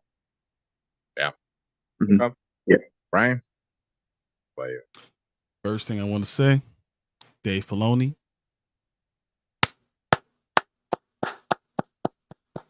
Thank you, Dave Filoni. You are the man. That was nearly perfect. Honestly, everything you did was the right move. I'm telling you, I like episode 3 even more knowing what we got episode 4. Why he stopped there. Why he gave us all that information. The name of this episode is called Fallen Jedi. Who's the Fallen Jedi? There's so many. Dude, is it Sabine? Is it Ahsoka? Mm-hmm. Is it Balin? Is it someone we don't know? Who is the damn Fallen Jedi? That is ingenious. Everything about this show was so well done. The lightsaber battle was off the chain. And you know what I really loved? The fact that when Ahsoka went against Balin, she was holding her own, doing her own thing until she burned her hand, right? Then she couldn't use her hand. And then Balin just like, I'm going to whoop your ass now. And he did it, right? Then seeing her go to the other dimension and seeing Anakin there blew my effing mind. I was like, what? And we're going to get the beginning of episode 5 is going to be all that? Dude, Sabine, you know what? When I saw her and when she gave up, I Oh. was, oh my God. I knew it. I was like, I knew it. And you can't be a goddamn Jedi. That's why you suck. I hated it. But I hated it for it. But it was Like, so well give me done. back that Balin was so lightsaber. good. Balin just walked up to her and said, like, look, yeah. No. But then even the backstory. What did Ahsoka do to not listen to Sabine that lost all those people, on the planet? What did she do to her? We don't know that backstory. We have no idea what she did. So there's so many well thought out things that are there. Like just the story was so well done. Dave Filoni, once again, good job. That was you're the heir. Yeah, he's Kennedy, the heir to the Empire. He's the real heir to the Empire. This is what's supposed to be. I mean, can you imagine if they did this on the Last Jedi? Like something like when you really stick the landing. Yeah, if they kept the synergy for. Think about the name, Fallen Jedi. It's almost like he knew, and he's like, "This is how you do it." Good ass job. That was an unbelievable episode. So that's my thoughts. Yeah. So before I get into mine, I'll do mine before we get into comments because I know comments are gonna you guys are going crazy right now in the comments. I love it. But yeah, with me, it was great. It was great, and I hear other people. Like I said, I watch John Campea. I enjoy his content, but him saying like that we're crazy because we're saying this is one of the best Star Wars content we've got in a very long time, and he goes, no. Well, one, he thinks Andor is great, which is insane. So, but I was like, this was Star Wars. This is what we've been missing. The lightsaber fights were great, and to see the difference of the lightsaber fights, where you see Shin and Sabine, I was like, it's an apprentice and a person who barely knows how to use a lightsaber. Their fight was very amateur, very different style. But then you go to Merrick, what the whole shit where Merrick is like a fart or whatever, that shit was awesome. Like, I cannot wait for stab him and all that. It just goes a fart in the wind. Like I know it's not the end. I know it's not the end of us seeing that, and I'm really curious to know what that is. Yeah, it's great magic. Yeah, because that's from the sisters. The sisters of that's what it is. It's the magic. The Night Sisters. The Night Sisters. That's exactly what that is. That's what I think.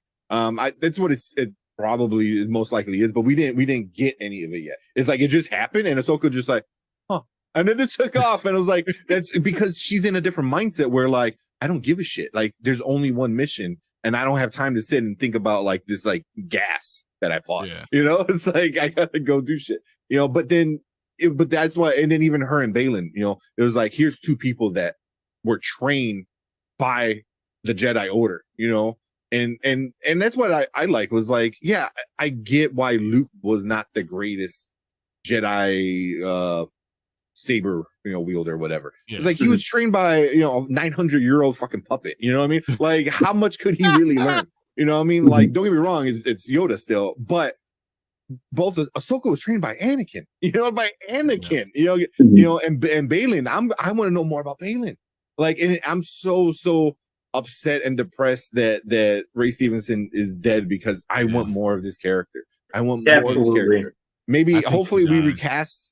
I think Balin dies in this thing. I wouldn't mind seeing maybe a mini series, like just a full episode, 5 of him being younger. Him in the Jedi, Order. So maybe you can recast with somebody younger, and I want to know more of his backstory and stuff like that.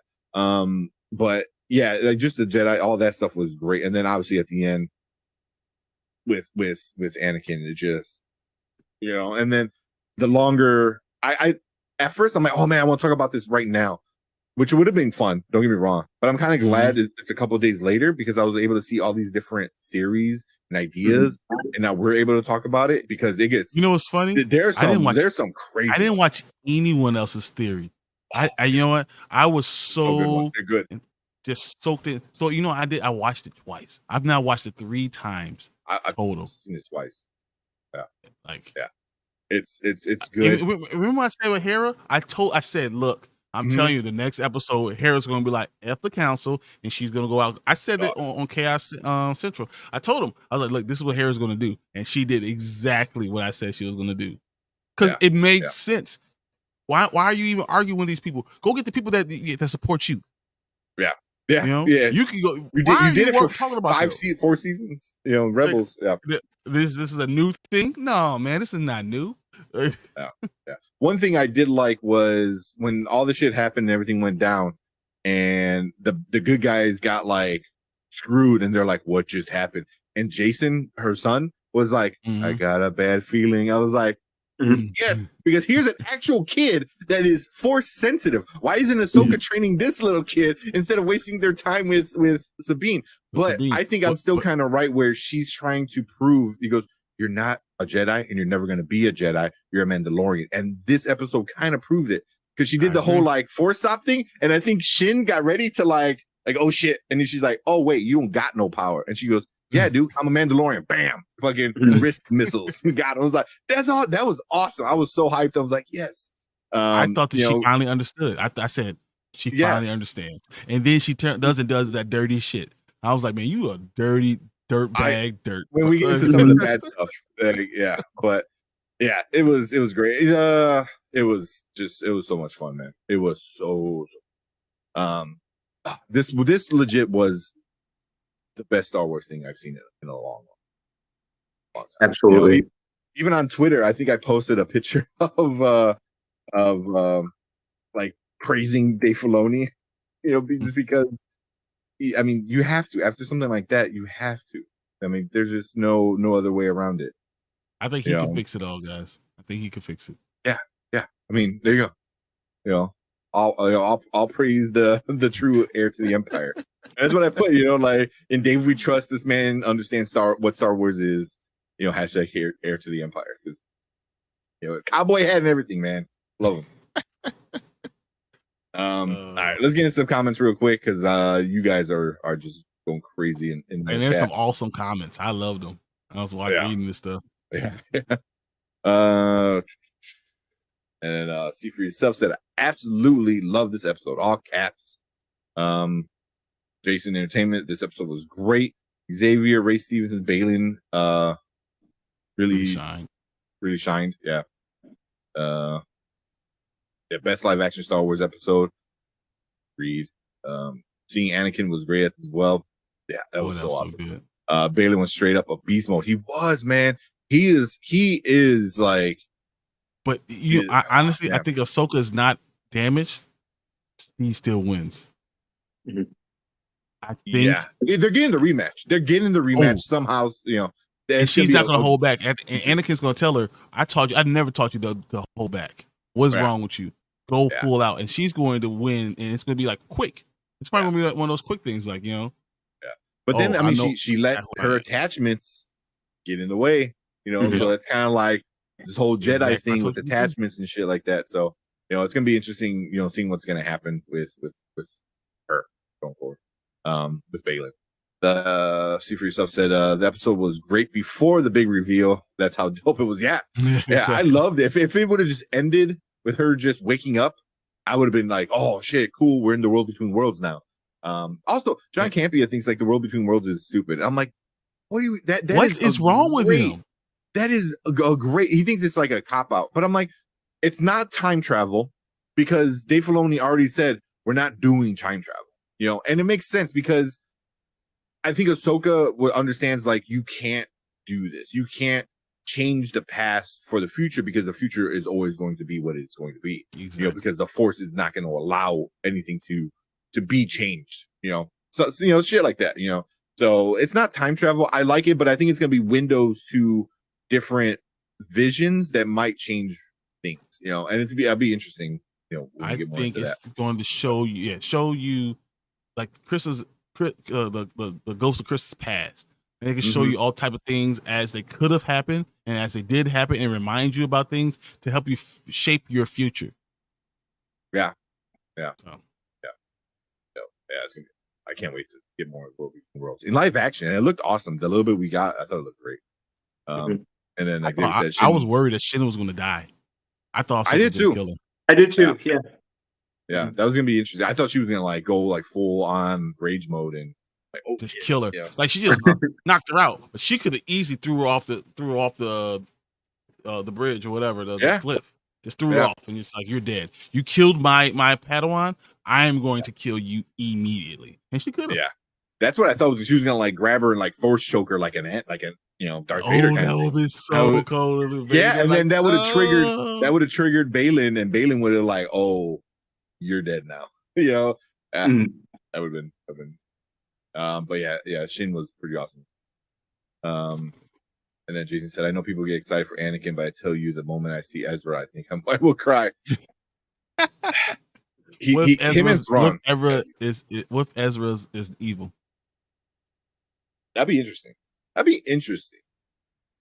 Like Thrawn being that general, being that manipulator and all that stuff turns Ezra. Yeah. And that really kills Sabine. And she deserves it. Fuck you, Sabine. Filoni we trust. Thank you for giving us that old Star Wars feeling back. Acting. It's just so good. Jane said, I will admit that since we are at the halfway of the show, I'm worried about the time we will spend with Thrawn and Ezra. Yeah. I'm aware it is Ahsoka show. Yeah, not Rebels. Rebels. Yeah. I mean, he already said it's like the unofficial Rebels sequel or next season. So, it is technically. Do you think we get Thrawn at the end of episode 5? I think so. I think we get one of them at the end of episode 5, and then that takes 6, 7, 8. We will have both of them. Yeah. I think we're gonna get Thrawn first before Ezra because they already left. Yeah. Exactly. The space whale thing, they're out. Yeah. But Disney set up that premise, so I would love to see the Rebels crew together. Except they already said we're not getting Zeb, which is really, really disappointing. Yeah, for sure. Yeah. Every complaint I have is a nitpick. Same. It's all nitpicks. Shin is dope too. This show's baddies are really making the show interesting for me. It really is. Like Balin is such a good bad guy where he looks so menacing because he's just so big, compared to like everyone else. He's just just in the acting world, being 6'3" is huge. When everyone else is like 5'8" to 5'10". I want to see myself on film. I just you ever see like they cut off like you at your shoulders so you never see the head? It's like we can't pan out anymore. You're the monster of Monsters Inc. where you just see the feet. Exactly. Tom Cruise is next to you. He's running down, he's running around with his shirt off. I'm like, dude, what is he doing? Why is his shirt off? Yeah, but him being that big, and then the beard is badass. He's very broad shouldered too. And then he's in just that badass like black robe that's the lightsaber. He is a good bad guy. He's a very good bad guy. Mm-hmm. So I hope they can balance Anakin's cameo, Thrawn influence, and military strength, Ezra's return and reunion with Sabine and the rest of the crew, Balin backstory or something like that. So that is a lot. That is a lot. Sabine having a reunion. I want her unhappy. She needs to figure. Right now, she's. Yeah, we'll get into the bad. He still said Fallen Jedi equals Ahsoka, Balin, Anakin, or all three. Probably all three. Or is it the same story over and over again? Or is it just as simple as Ahsoka is the only real Jedi and she has fallen into the world between worlds? Something that simple. Yeah. She's literally fallen. Literally fallen. I'm a bit concerned, but other than that, well done, Filoni. Yeah. It is a lot to still handle, but we'll see. A great villain can elevate any show. That's definitely evident here. Yeah, exactly. A good villain that you understand enough, but it's still like leave some info out where you're like, oh, I don't fully know you, but I kind of get where you're coming from, but also you're still doing bad shit. Yeah. So yeah, because I'm really kind of curious more about Bailey, and it was because he thinks Ahsoka is the bad guy. He goes, no, you guys are effing this shit up. I'm here to fix it. I'm doing a means to an end. Yeah, I'm just doing that. But what happens when Balin realizes he was wrong? Does he kill someone? Yeah, be interesting. Or does Shin kill Balin? She's the one who kills because that's what usually happens. Does she kill him because like you lost the faith? Sorry, Dad, you lost the faith, and she kills him. Yeah, they need to say that already. Obviously, not a lightsaber to the stomach because that won't work. Slice off the head. That might not work too. Yeah, exactly. Agreed. Can't be as shaded, but I like his content. I enjoy him. Don't get me wrong. He's fun to watch. I usually watch him pretty much every day. I watch his live show clips, stuff like that. But there's some takes where I'm like, nah, dude, you're crazy. Absolutely. What's that? I need to make that a C. Is like, I like you. But you're crazy, man. But you're crazy, man. From old school. Yeah. There's like him saying like Andor's great, and it's like, no, shut up, stop. Yeah, come on. This just and Andor was a great idea. Just the execution, I don't think it was a good idea. It's not even. I was good with it. Just because it's not Star Wars. If we've learned anything about this whole Filoni thing, you know what Star Wars is, and that's not Star Wars. They could fix it, make it more like what's the movie? What's the movie? Right before Andor is going into Rogue One. Rogue One, yeah. So make it more like Rogue One. Like have that feeling. You still have to feel like you're Star Wars. And I think Andor has lost the feeling. It just could be any other space movie. Yeah, you can literally take out certain words that are associated with Star Wars, and it would be the same exact show. Yeah. It would just be some rebellion against, a big government. It's not connected enough. I think it's not connected enough. But just having the word Star Wars in front of your name doesn't mean you're connected. Exactly. But it was a classic Star Wars with 2 lightsaber battles intercut with a rebel mission space. Yeah. It's exactly what it was. Exactly it. Yeah. And Hera. Yeah. World Between Worlds is one of the best things Rebels brought. Yeah, it is. It is awesome. I think it's a really, really interesting thing. What's so nice about Rebels is because they show you what the Force can do more than just wield a lightsaber or move objects. Yeah. Like and that's better. Then what you should do always is instead of trying to take the Force out, show that the Force is more than what you think it is. Yeah. It's more than just party tricks and magic and stuff like that. It's more than that. I think episode 5 will be Anakin Ahsoka conversation intercut with Balin and Shin flashbacks of how they met. I think they're drawing parallels here. I think that's a very good one. I think since we're already talking about this a little bit, I think remember because so much of us are upset and confused on why there's this big gap between Sabine and Ahsoka and what happened between them. I think we're gonna explore that now. We're literally gonna have a window, like a doorway with a window or whatever to that. So I think we're gonna explore that as well because I'm like, oh, you teased us and made us all like, wait, what's going on? And now you're answering it. And now it would make sense on why they have to. Why did she walk away? Why did Sabine just give up like a whatever? I'm not gonna go there. Yeah. But yeah, I think they're gonna do a lot of Anakin and Ahsoka. Like she couldn't save him no matter what. Balin and Shin flashbacks would be really interesting. I agree with it. I'm still calling it that they're father daughter. I'm still in. I still think that's what it is. But I like it. Yeah. Or even if maybe even adopted daughter.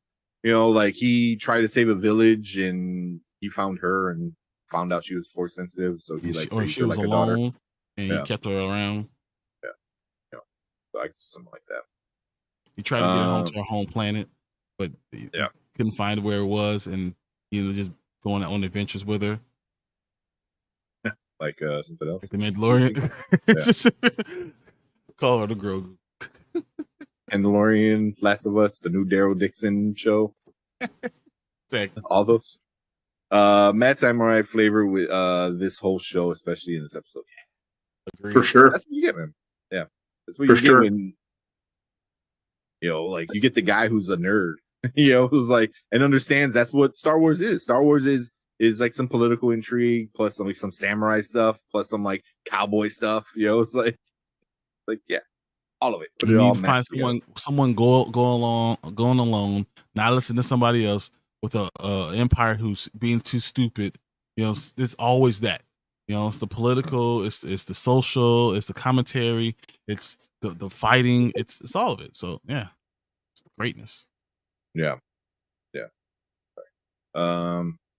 Definitely best episode of Star Wars in a long time.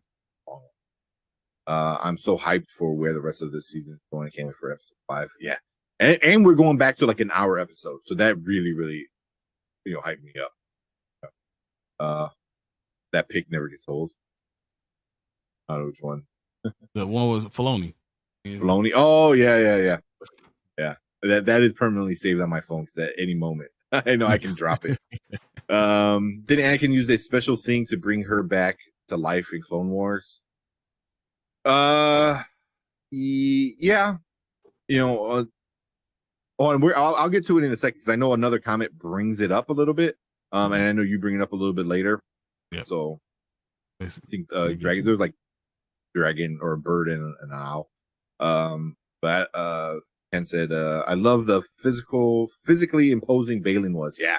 Despite Styles, Balin is literally physically stronger than Ahsoka, and she had a tough time dealing with it. Mm-hmm. Yep. Mm-hmm. And then so Diesel said many fans think the world between worlds and the Mortis gods are stupid. I am not one of them. I don't think it was stupid. I think it was awesome. They did it in Clone Wars. So this is something that Cleese was talking about.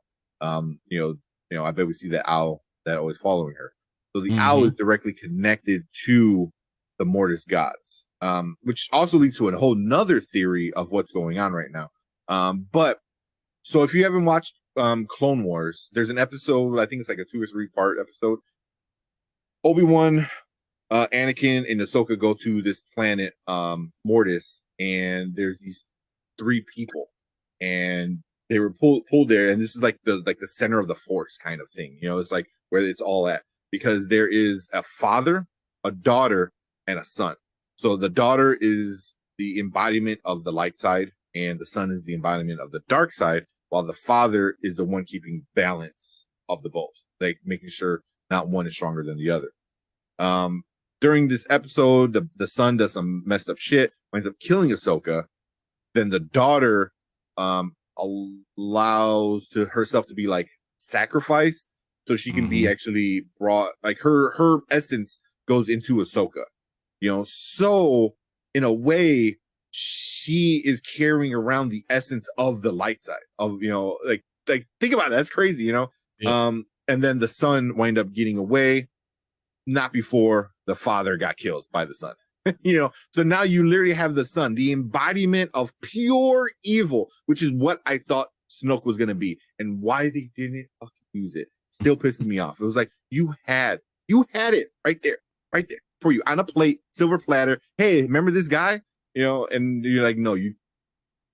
But yeah, so that's kind of like where it's at, and the whole part of it was like the father was going to bring Anakin because Anakin was the only one strong enough to control the son and the daughter, and he was going to be the new father. But shit went haywire, of course. And then before they left, they all got their memories erased because he had a vision of him becoming Vader, which was awesome. That was like one of the best parts of all of Clone Wars. But before they leave, their minds get erased and they forget everything that happened, which kind of sucks, but it was still a cool story. That's what you're saying that, but Ahsoka is the embodiment of the good side, but it's also she's the one that keeps it balanced. She's the one when all the evil's going on. She's the only one that could balance it with her good side. Yeah, because like she's technically a gray Jedi or whatever you want to call it, but technically she's the most Jedi than all the Jedi because she always fought for what is right, and Yep. always did. You know, even when she left the Jedi Order, she left it because she's like, because of that. I can't, Yeah. you know, I can't deal with your politic bullshit. You know, like we're supposed to be the good guys at all costs. You know, Yeah. So, and that's part of the owl. You know, where Cleves is like the owl is following me. The owl is the symbol of the daughter always being with her. You know, and we haven't seen the owl in this episode or in the series yet at all, which is kind of interesting. But we'll probably see it for sure in this next one. I think the next one you see it, yeah. One of the theories is that Anakin isn't actually Anakin. Anakin that we saw is the son. You know, and he's there to finish the job of fully killing off the sister. You know, and I'm like, that would be interesting. That would be really interesting. I think they got to explain more before they did that. You have to 100%. Explain too much. Yeah. You have to explain, oh shit, no stuff if you want to do that. But that would be really, really fun to do. I think that'd be kind of cool. But I don't, like you said, you would have to explain way too much. Seasons of well, at least like 3 major episodes, and it's not gonna happen. But yeah, you know, so that would be cool if somehow they do that. But if it's not really Anakin with Darth Vader, there's all these like different things going on. But I think it'll be Anakin. I think because he's going to teach her something once again that makes her feel like she's finally complete. She never complete. The thing that she kept on saying through all these episodes where it was, I never completed my Jedi training. And Anakin, I believe he's going to not let her back until she completes her Jedi training. Mm-hmm. I think, and that's going to be a big interesting thing. That's interesting. I mean, the whole part of Ahsoka not finishing her Jedi training was another motive to push Anakin to the dark side. So, like, it was destined for her to fail at becoming a Jedi Knight because Anakin, like, he needed that extra, another push, you know, so yeah. So, like, he failed as a master, you know, as a person that was supposed to train a Padawan. He failed. So, since he failed, like, you think of Vader, how petty he is when he doesn't get his way. So, you know, like, that's just sitting and brewing inside of him for so long. So yeah. So, but yeah, I mean, there's so much like going on that if you're such a diehard fan, you can, like, you see all these connections, and you're just like, it can literally go in so many different ways. But it's probably going to be the most obvious and just stay true. Exactly, it's going to stay true to what it is. Yeah. You see Anakin, he's going to be Anakin. But I'm gonna probably skip a few of these, but I did like this one. So these are like George Lucas, Dave Filoni's a big Akira fan. Yeah, so you feel that flavor. Exactly. So let's do that one hit kill on America was amazing. Yeah, that was awesome. That reminded me of like the last Obi-Wan and Darth Maul fight. You know, it reminded me so much of it. I've passed you up. I'm bigger than you are. Yeah. Hey, we got a bigger Ford in here. What's up, Anzo? Yeah, what's up? About this. And Diesel said, I heard the plot leaks, many of them have become true. That's what I heard too. I've been really avoiding plot leaks. Usually I tend to spoil it for myself, but this one I need to see this. Yeah. I want to be, if it is good, I want to be legit surprised. Like how it was with Luke Skywalker. You know, I want to be actually surprised and happy.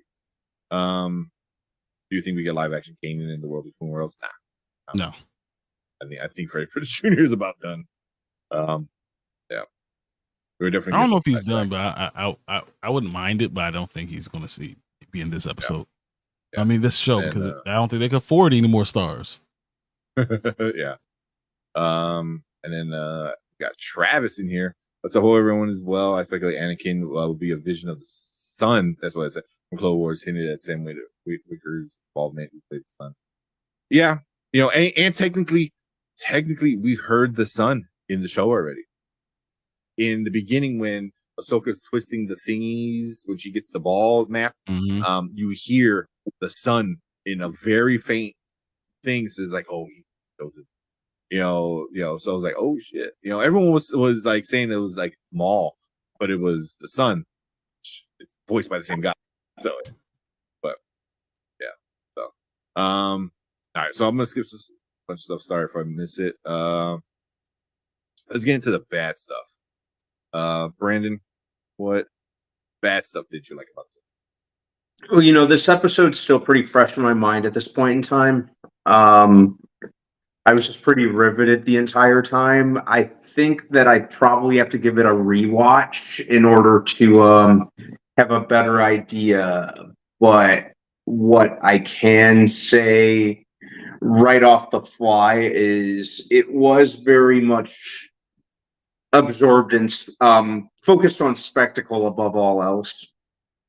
And me, I like a nice little even balance. So it was admittedly, as much as I loved this episode, it did feel very very fixated on spectacle, pretty much above all else, if that makes sense. Like I said, the episode, I just finished watching it, so I'd have to give I'd have to give it another watch before I can really formulate my ideas. And admittedly, I was all about the spectacle for it. So that's really the only thing that I can think of as of right now. Mm-hmm. I know that probably doesn't make a whole lot of sense. I have to give it another watch. Yeah. It's still too fresh. Yeah. With an episode like that, you need at least two. Yeah, it's brand new in my mind.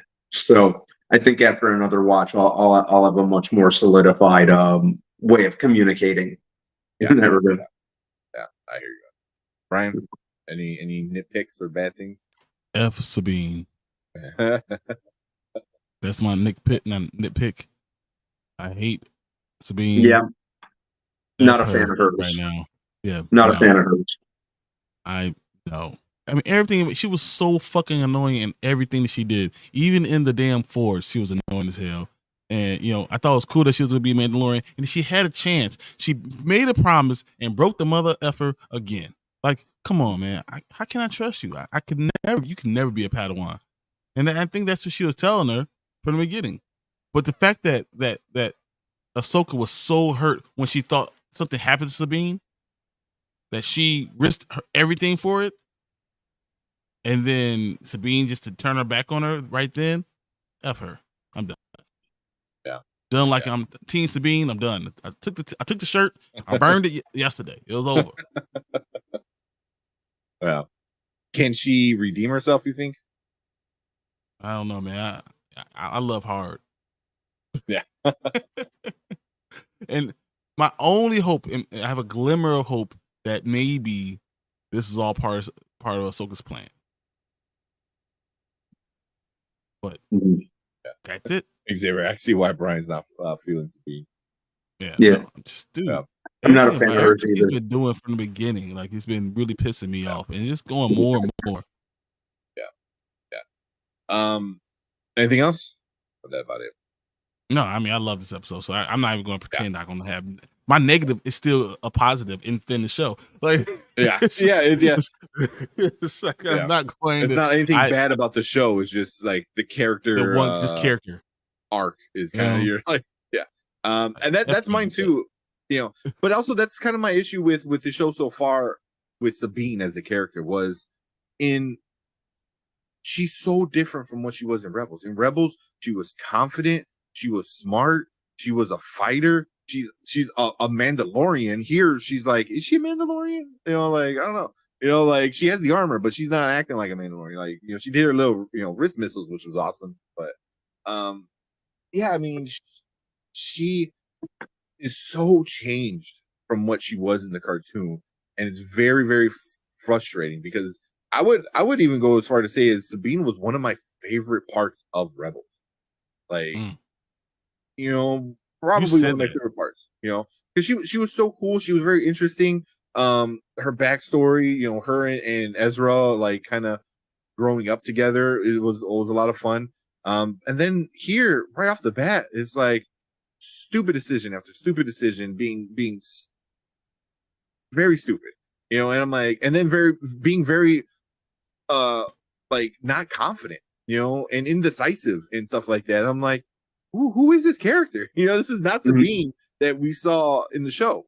So I would say, like, for me, I was like, unless you plan on doing something big, but also you're kind of killing what was a really cool character, and I don't know why, unless there's a big arc at the end where she like redeems herself or stuff like that. But if she's just not becoming regressing as a character because she's going crazy for Ezra, that's not enough good. That's not a good enough reason. What if they get there and Balin, is a man of his word and gets her to Ezra, and they find out, and if Ezra finds out what she did, and he turns his back on her and says, "I asked you to do one thing in that message. I asked you to do one thing, carry on for me, and you couldn't even do that. And then right before you come here, you turn your back on the one person that you're supposed to protect, that you're supposed to have their back. I don't even want to talk to you anymore." And he turns his back on her. And how does that affect her? I can see that. And then imagine Ahsoka it makes his comes in like nothing for invalid. Yep. He's like, "Bitch, I did this for a reason," and then you just guided him back here. It's like, what are you doing? And then Ahsoka is the one who tells him, "No, don't blame her. It's my fault. I should have taught her better." But once again, takes the blame for her again, which she doesn't deserve. She deserves to be looked at as a problem and to be left in wherever the hell they are. she should be left. Ahsoka says, "Stay on the ship." Sabine, "Nah, I'm going back to Ezra's old crib." Gets jacked. It's jacked. Yeah. Everything that's been a problem in this entire show has been Sabine's damn fault. Yep. It's really frustrating. She lost the map. She got stabbed. I'm hoping at the end it makes sense. I'm hoping in the end it makes sense, and maybe it does lead to her leaving the Rebels group and becoming part of the Mandalorian show. It's like, man, maybe instead of trying to be a Jedi and something that I'm not, maybe I should go be a Mandalorian and actually do something that I know I'm good at and I can help rebuild. That's something that it's important to me and stuff like that. And I'm maybe that's what they're trying to do, that she doesn't belong here so much that she's getting in the way, kind of thing.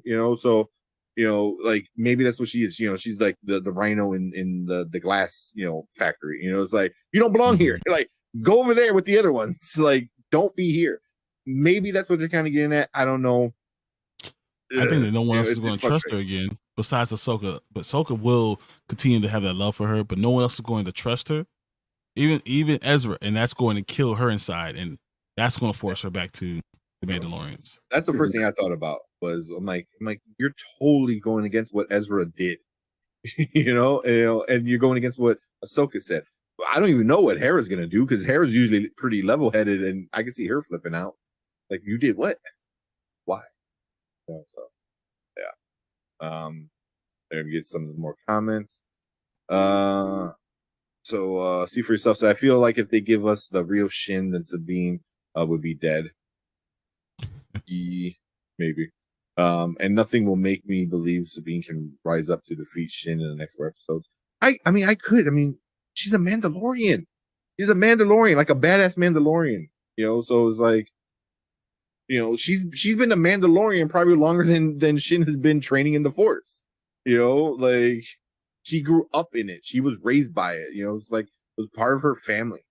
So I think Shin is so overconfident that she knows she doesn't have any powers. That she's going to try to use some force, and Sabine might have just enough to get away, and then use her Mandalorianness to kill her. Yeah. Yeah. And that's how all it takes is one stab, and she doesn't have the medical training to somehow still live. Yeah. Tifa still said, nitpick. This is the most dire situation of the show so far, and Ahsoka is only using one lightsaber.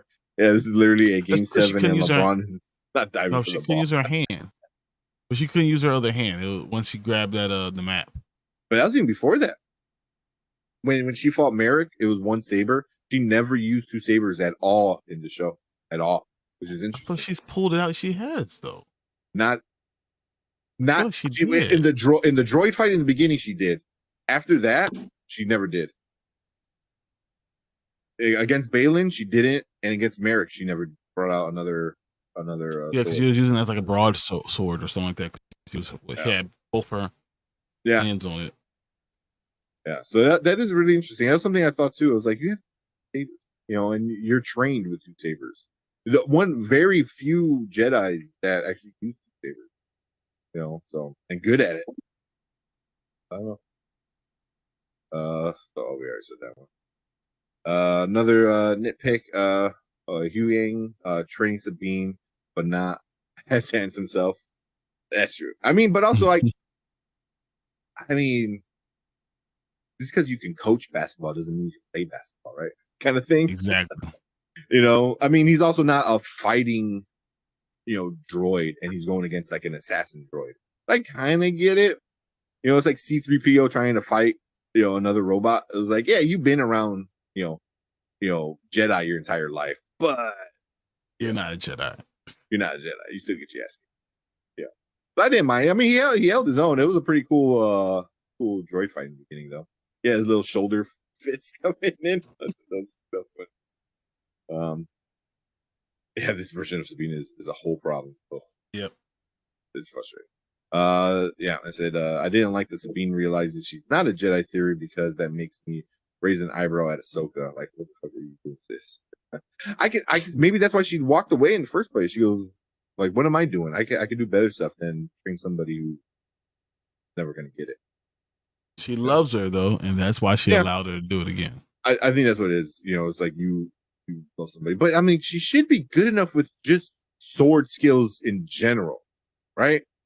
She's a Mandalorian, so she's a fighter. Different, but lightsabers are just different, and you're doing it with a mix of force sensitivity and being able to control the force. So it's the mix that kills her. That gets her the L. Because I mean, when Kanan was trying to train her in Rebels, he was like, "Yeah, she's good. She has raw talent, but she's just so Mandalorian." And that was it. And she's still the same exact thing. And I think that's what they're showing in episode 3, that she's exactly the same. Yeah.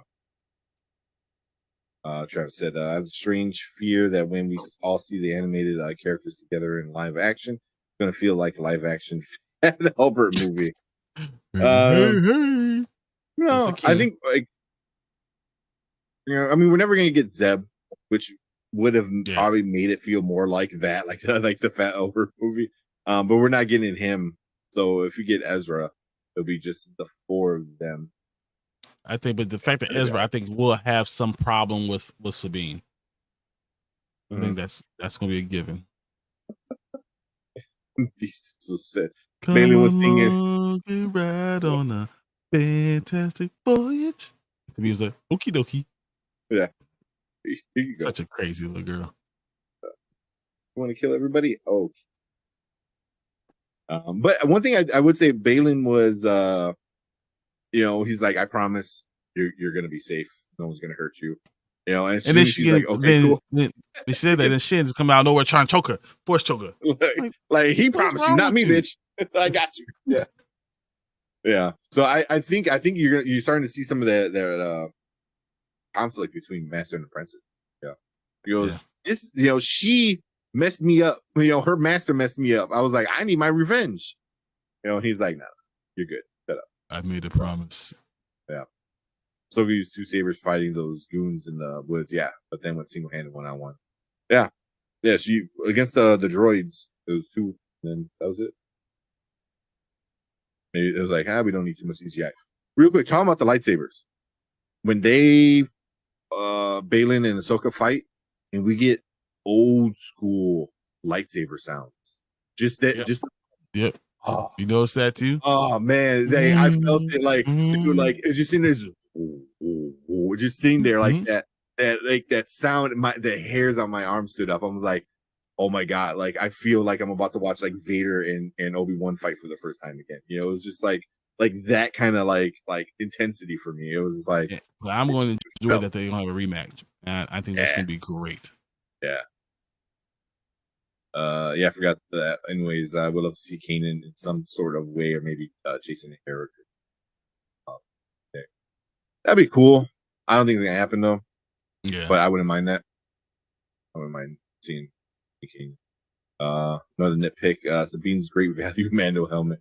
Took one hit against a tree and broke. Did it break? Or did it I thought it just off? fell off. I thought it just fell off. Yeah. I never really paid attention too much. I have to look that up. Also, I was didn't pay like- attention to that. I was thinking more something along that, but I'm like, man, her helmet gets knocked off pretty easy. It's Like, like It Mando never was- lets his helmet go off. Like, yeah. he must have like 5 chin straps down there, and it was like super glued. Like, but obviously Sabine comes from a different part of beliefs where they never Or like cared Boca about Time. yeah, like a Boca Time. Which is weird why Zeb is not there. Yeah, he's not Ahsoka, but he's randomly in Mandalorian. Yeah, but anyways, I believe in Filoni. Yeah, it was good to at least see Zeb at one point, but it definitely hyped me up to see him some more. But also, it needs to be Zeb and Ezra. Zeb and Ezra together were always a lot of fun in the show. Them being almost like brothers, and being stupid together, fighting. Huane could fight in the Clone Wars. He could in Clone Wars. Yeah. But he's gonna be like who's the other one? I can't think with The bad guy. The bad guy that has like the 4 arms and he starts whipping around. He has like 2 little mini lightsabers up here. Yep. Yeah, Kanan and Hera are 2 of my favorites in that show. Yeah, they were pretty awesome. Same for me to love them as much. I miss Kanan so badly. His sacrifice was awesome. Yeah, it's just nitpicks. I love this episode. Yeah, I think that's how we all are at this point. Zeb and Callister Cave and Chopper, as well as they were all fun together. Chopper was awesome. I want more Chopper. At least we'll get that in the next episode. I think we'll get a lot of Chopper. Yeah, we better. Because like Chopper is just such a shit talker, and you can understand him a lot more than any other droid. Like, I think we're talking about on Chaos Central. Yeah. It was just like, oh, Yeah, that's the F-bomb. Mm-hmm. Like, I heard the F-bomb, like, in droid. So, yeah. 1110111. Yeah. Zeb looks very expensive. I see why they're not using him. Why they're using him. Yeah. He did look really good in that bar scene with Filoni. It's funny. Like, but yeah, man, I don't know. You guys have anything else that you can think of? Good or bad? Any ideas? Theories? Honestly, I just can't wait to see where we're going. Same. Yeah. We're going to get about a 53 minute episode. Yep. Directed by Dave Filoni. Which means it's going to be epic. Yeah. Yeah, it's going to be really, really good. I do enjoy when he directs the episode because I feel like there's more passion put into it, more like it needs to be good. Like Filoni needs to prove to people that he can do this, and also, by doing that, he really puts in a lot of effort and usually the episodes are great, so. Got to stick the landing, guys. You have a great story. You have a lot of threads out there. Got to stick the landing. If R2 is the family dog, Chopper is the cat. Chopper's the drunk uncle that comes in, starts cursing, throwing shit at you. I'm gonna beat you with a leg that's no longer mine. Yeah, something like that. Wrenches start flying out of nowhere. Yeah. Is that? Oh. Yeah, I love the Morgan running over Hera. Yeah, Crew is such a badass. It's crazy because, again, Filoni fixes things that other Star Wars effed up. There's what happened in The Last Jedi. What happened in The Last Jedi, and then he does it again, but somehow it's fine here, and everyone was upset there. But I mean, ultimately, it does make sense. But I don't know. It just seems, It seems weird. But I could tell he was trying to do that to fix what happened in sequels. He was like, "Oh, see, it's happened before." I was like, "Yeah, don't do that." But it was kind of cool. And also, it was like, since it went around them, they were okay. They just got all jacked up, like all their equipment No, I got think jacked two up. of them died. Yeah, two of them died because of they crashed into each other, but she didn't like slice them in half and shit. So, it's the Orient of Filoni movie because we know in episode 9 when Rey heard the fallen Jedi voices that Ahsoka was part of it. Yeah, yeah, but I think he confirmed that Ahsoka wasn't dead. I don't know, but we also heard Kanan in one of those voices. So. Morgan was Which like, is "Move really shit out of the way." Move. Yeah. That's Yeah, why she I had was to like, look in her eyes. She was like, "Yeah, yeah. the way." So it was like, I mean, it makes sense. They're like, oh, let's get in front of her to stop her. I was like, she has a giant, she's bigger than you are. 9, was it light speed engines or whatever the hell. I'm like, you got one. She's got 9 massive or 7 massive ones. It was like, that's like a Prius versus a semi truck. You're like, you ain't gonna win that battle. Like, No, it's more like a scooter, a little foot scooter versus semi truck. Like, well, you better. you're just lucky it had a hole. hole in it. It was a big circle.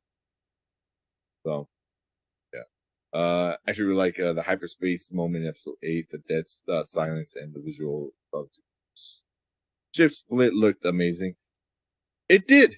I mean, I didn't hate it as much as other people hated it, but it just brings in the problem of why isn't that a normal thing then? Get a ship that's at the end of its life cycle, or is about or it's about to crash, and have a droid specifically made to kamikaze other ships. It's like it just seems like it's too big of a thing not to do normally. And I think that's what the problem was.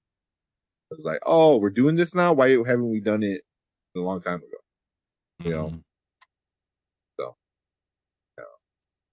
But it did look cool. Don't get me wrong. I thought it was cool with the dead silence. I'm like, oh, this really it was really awesome. But the idea of it was like, why? Do you believe we'll see those Jedi deaths, or will they just leave it like that? Yeah, well. I mean, we saw a lot of Jedi deaths already. Yeah, I think they'll leave just like that. They're dead. Yeah. We're not going to have a funeral service or any of that stuff. We're just going to, they're gone. Yeah. Not a huge fan of it, so they put credit where same. And that was it was visually awesome. It was really, really cool. It was really cool. I love the sound part of it, like the whole silent thing was cool. But yeah. Exactly why build a Death Star when you can just hyperspace through your enemies. Yeah. If it's why you have a Death Star, so you're like, oh shit. Well, here's this ship that it's kind of old. Well, this is light speed right through it. Who volunteers? Oh, you do? Okay, you're a droid. Yeah, get up there, dude. We'll back you up into another droid. But all right. Anything else, guys? We've talking about that one for a while. Nope, I am done. I'm just ready for it. Yeah. Cool. Yeah, I think that was in my end.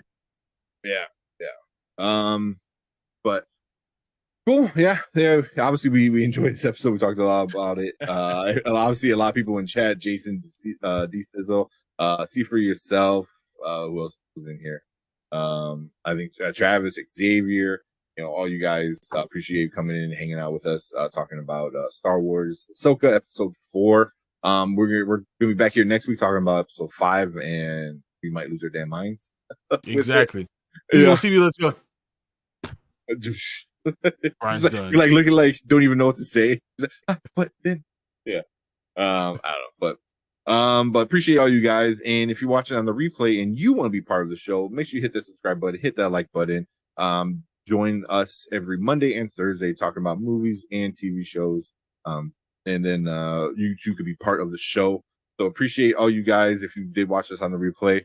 And we got Big Ford and Anzo in the house.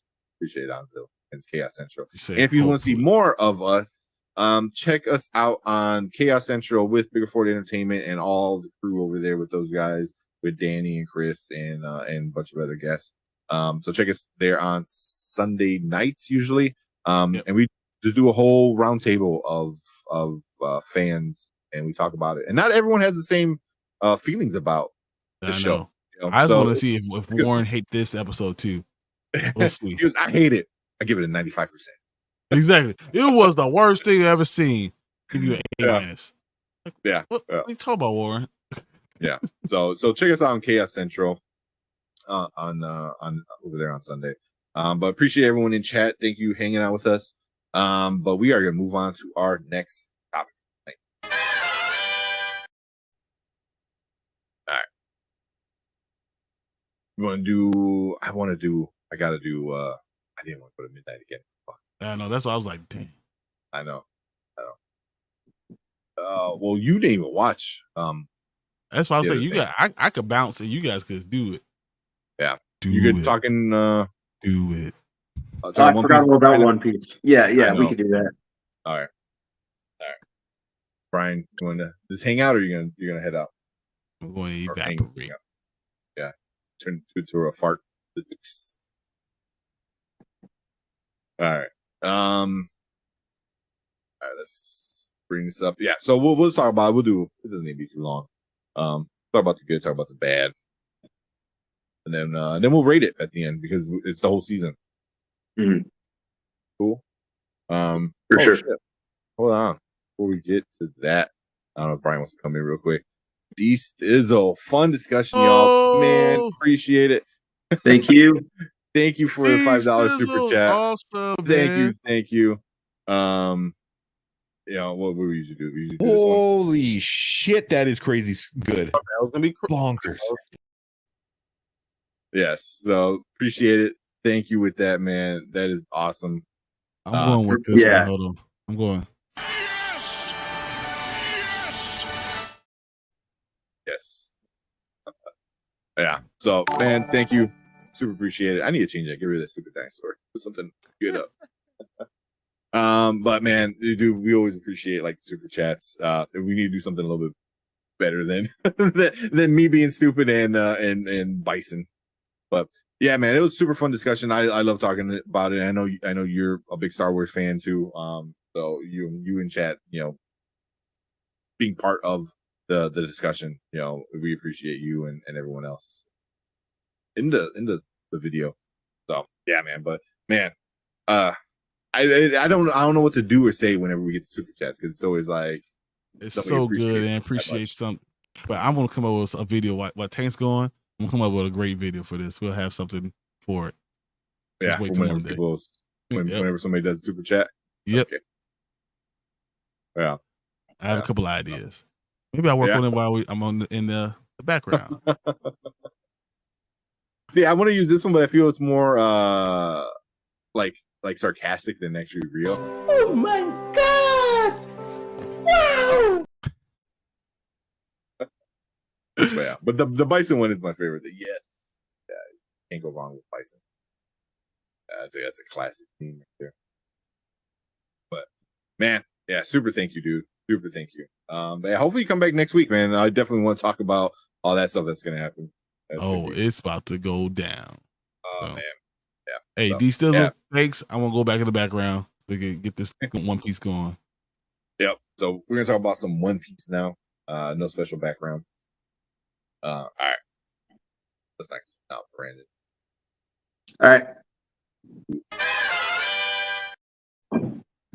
All right. Welcome to the Spoiler Kings. My name is King Kramer with Brandman Brandon, and we are going to talk about One Piece, the live action on Netflix. It's a best-selling manga, like one of the best ever. It is one of the best, still ongoing anime. People love the show, the cartoon, and now we got a live action. Netflix has done other live action with animes, not so good. So right off the bat, we're going to get into our ratings of the whole season. We're going to talk about the good, the bad. We're going to talk about the entire season as a whole. So full spoilers. If you haven't watched it yet, I mean, if you want to check it out, watch it, come back. But we're going to hit everything. So this is off limits. But So, like I said, Netflix has done live actions before, but did this one suck or was it good? What do you think, Brandon? Oh, I thought it was great. I really like how it embraced excuse me, I'm so sorry. The manga and the anime, from what at least from what little I know about One Piece, but it really leaned into the the vibe that you usually associate with anime. It went all in. And I think the problem with a lot of the other adaptations on Netflix and just in general is it always seems like, you know, whoever's in charge is too scared to lean into that element. And they did. They went all in. Like I mentioned, I thought the performances were great. I thought from the research that I did on One Piece leading up into this, I thought the characters were done justice. You know, it felt like I was watching anime in live action, which is what I should feel when they do these adaptations. I don't watch these for grounded takes that disrespect the material. You know, like I was saying the other day, that's where they went wrong with Dragon Ball. That's where they went wrong with Death Note, which is probably my favorite anime. I'm still kind of in my feelings about what they did with Death Note. You know, I hope that they maintain this energy.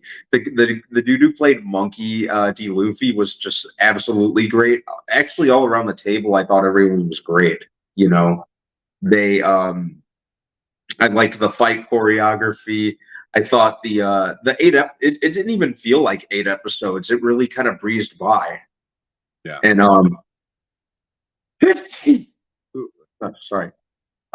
Yeah, I think they made pretty much all the right moves with this. They went all in, which is what I really appreciated about it the most.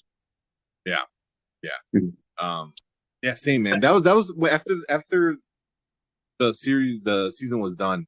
I was sitting and thinking like, why did I like this? Because it was very goofy and over the top, and then I'm like, oh, that's why.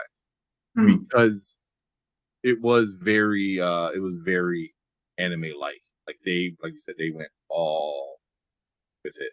Hold on, we might need to stop for a second. I don't know if Brian can come in for a minute. I gotta run upstairs real quick. No problem, take your time. All right, hold on. Sorry, man. Take your time. I'm always ready. What's going on, buddy? See, you talking about all this One Piece stuff. I was like, oh man, I have 3 episodes left. So I was like, no, I'm not doing that. I'm not messing it up. Not for me. Are you at least liking it so far? Oh, most definitely. They're doing a great job. They really are. Some of the animation, like I thought it was gonna be really cartoony, like look stupid, and it looks solid. I enjoy it. This gotta be one of the best things that I've seen, especially on Netflix, like in a while. Yeah, it's been it's cartoony without being like too cartoony, but it's just right. I like how they're really like I was saying to Tank, I like how they're really leaning into the anime aspect of it. It feels like you're watching anime in live action. But that's what you have to do. You have anime style. Style, you need to have those type of things, and I think that they're doing a good job with it. I'm enjoying it. As I said, I have 3 episodes left still, but you know, I'm all for where they're going with it, and I kind of already know what's going to happen, but you know, I'm enjoying seeing them together. You know, like it's exactly what I thought it was going to be. I didn't know how they're going to do this clown pirate thingy, but it's working out. It's like it's kind of weird. That was great. That was great. I absolutely love that. So I was kind of concerned, but you know, everything, all the choices they're making are pretty good. Yep. Yeah. I'm excited for I was reading something that said like they've written most of the episodes for season Season 2 if they two is get the green already light? They already got green lit for season 2, and they Oh, got most of awesome. it written already. Mhm. Awesome. We got Horror Geek in here real quick. The main changes they did was increasing Garp, Colby, and Helmpo screen time. Yeah, they did do that. Most of their story got told through the cover art. And then he said, I got it. technically Buggy too, but he was always been a recurring villain in One Piece, so they just started it early. Which, when you have that many, episodes, you can do that. I Yeah. wish I could read this, but I have no idea what it's saying. It's like the same exact thing over twice, so I don't read Arabic, so I can't tell you what it says.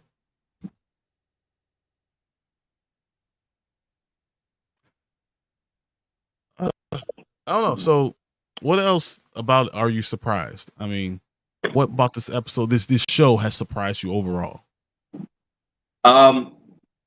Like I was saying a few minutes ago, just I think my number one thing was just the level of respect they treated the content with.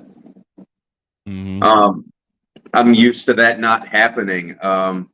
Like with Dragon Ball Evolution, like I was saying, I didn't think they did great with that at all. Death Note, you know how I feel about that. I've talked about that enough times. Mm-hmm.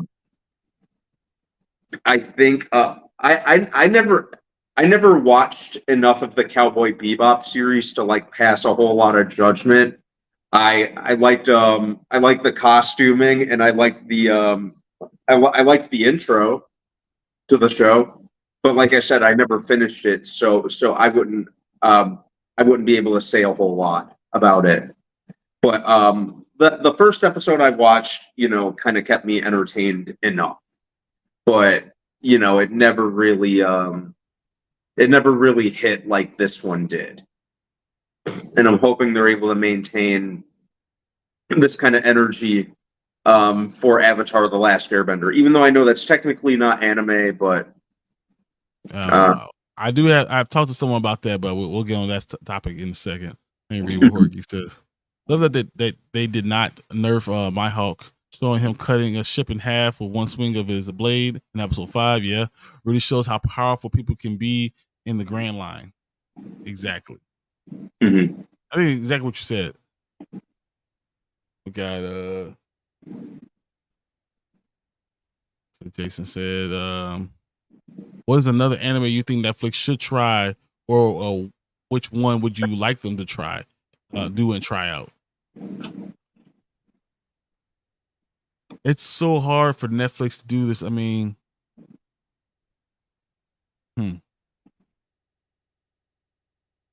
Yeah. That's a good question, though. Like, would I want to see them do a Naruto? I don't know. I'm not sure. Huh. I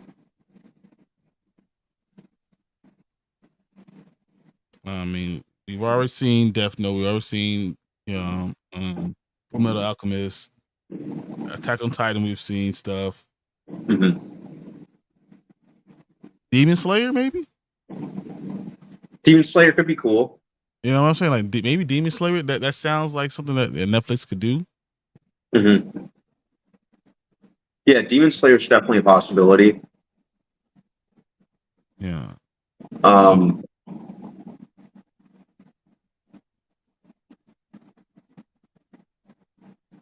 Yeah. I mean, what about One Punch Man? Oh, I love One Punch Man. I think that would be hilarious. That'd be a good Netflix type of thing. And because anything else is going to have a lot of stories. Like Bleach is a lot. So like, what are you going to be able to do? I mean, it's a lot to be able to pull all this stuff out.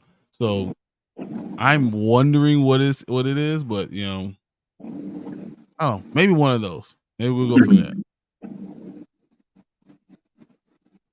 Yeah. You got me thinking about One Punch Man now. Yeah, I'm saying, you can see that one coming. Mhm. D Stizzle says Dragon Ball Evolution was the worst anime adaptation I've ever seen. Yeah, I agree. They ought to be ashamed of themselves.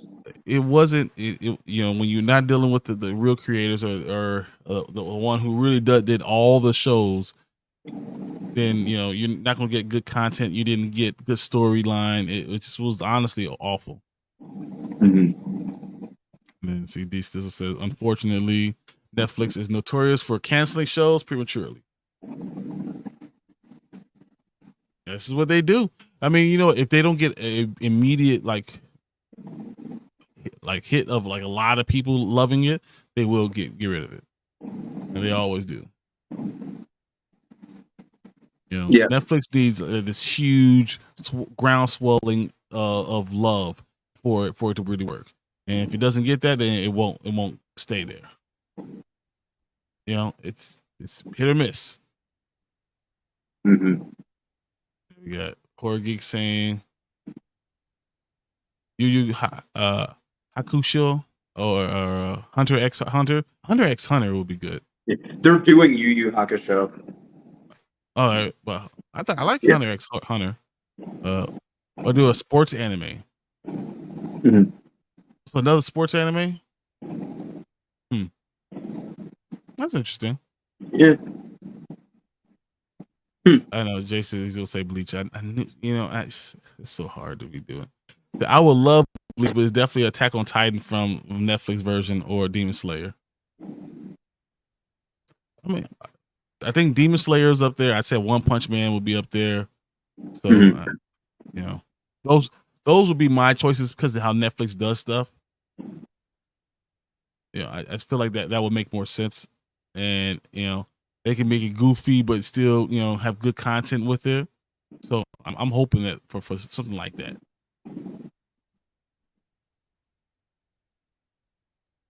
We got. I would love maybe Spy X Family 2. Nope. And then we got these still came in with this one, which I'm gonna talk about a little bit. Hopefully, Avatar will be good. So, I was actually in the comic book store today, like I am all the time, and I was talking to the guy who was running it at the time. His name was Johnny, and I was talking to him about shows that don't have the creator's blessing, and how do they do, and how do they make these shows. And you know, there's always casting usually works out well, money behind it usually works out well, but if they don't have the writer's blessing, the creator's blessing, a lot of times it misses the point. It doesn't have the feel the show has, and that's my new worry with Avatar. Not having those guys there, do you miss the feeling? Do you miss what it really is? So I do worry about that overall. Mm-hmm. I get that for sure. I definitely get that. The original creators kind of abandoning ship really did get me a little nervous about it. Hopefully it's in respectful hands, you know, that really understand the content and know what they're doing. So but the really, creator man, usually leaves for a reason. You know, it's usually a reason why they do that, and that's always worrisome for me. Creative differences is the problem. Yeah, because but they want to respect the way that it was done, and new showrunners want to just take it to a different direction and don't necessarily respect the old stuff. And with that going on, that makes me worry about Avatar. Yeah. Dave Filoni worked on the original show? I didn't know that. I didn't know that either, but that kind of makes sense. When I think about it. He did. Jason says, I mean, Bleach, they could start from the beginning or recap season 2 or season 1. One Punch Man would be dope. One Punch Man would be the one. Just saying. Once it has the potential to be hilarious. One Punch Man and Demon Slayer will be the two. Those are the ones you're like, oh man, this is nuts. Demon Slayer is not far enough. It needs to go a little farther in the show before they do a live action. Seeing that they went full anime on One Piece, I would love for them to do the same with Dragon Ball. Goku's eating habit, sense of freedom, and everything that will be great. They need more budget too. Dragon Ball would need an infinite budget to really do it right. I mean, honestly, the biggest budget you could think of, give them $5 more. It's way too much. Yeah. Yeah, you have to. I mean, monkeys. It's so much that you have to do, and not make it look Planet of the Apes. Mm-hmm. That's gonna be very difficult. I haven't even mentioned it. Once you start going Super Saiyan, you know, Oh my like, God, can you imagine how do you do that? Yeah. We don't have a yellow crayon to make everything look Super Saiyan. I mean, Frieza, like that's probably gonna be a lot of CGI. Cell, a lot of CGI. It's one of those things that only works when you're making a cartoon. I really feel like. So these still live action and the new anime, yeah. And then Jason said, because I do feel that the CGI is not always on point on the One Piece show. At moments. That's a moment. Yeah, here and there. I agree. That's why George Lucas hired Dave. Oh, really? That and his Star Wars knowledge. I didn't know that he worked on the original show. Yeah, so he's credited with directing 9 episodes of Avatar: The Last Airbender. He also worked as a character designer and storyboard artist.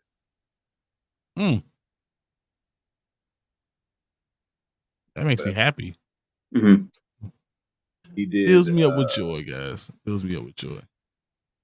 Oh, he did the Jet episode. Oh, he did the Blue Spirit episode. That makes sense. The Fortune Teller episode. He did about the Force episode. He did. He said it says he's directed The Boy in the Iceberg and the Avatar. Really, with him breaking out of ice. That's what the Avatar wiki. Wow, with the Water Tribe and everything. He did a lot of season 1. Yeah, that was one of my. Well, that was what hooked me in. Well, as did a lot of people, obviously. But I love the Boy in the Iceberg episode. It starts at all. Yeah. Mm-hmm. Well, unfortunately, guys, it is midnight. So if you guys want to do your One Piece thing, you got to do it later. I know. Sorry, man. My son got his shots in the morning, so I ended up waking up not happy. Mm-hmm. So, yeah, we'll figure out the One Piece. I do want to talk about One Piece. That's true.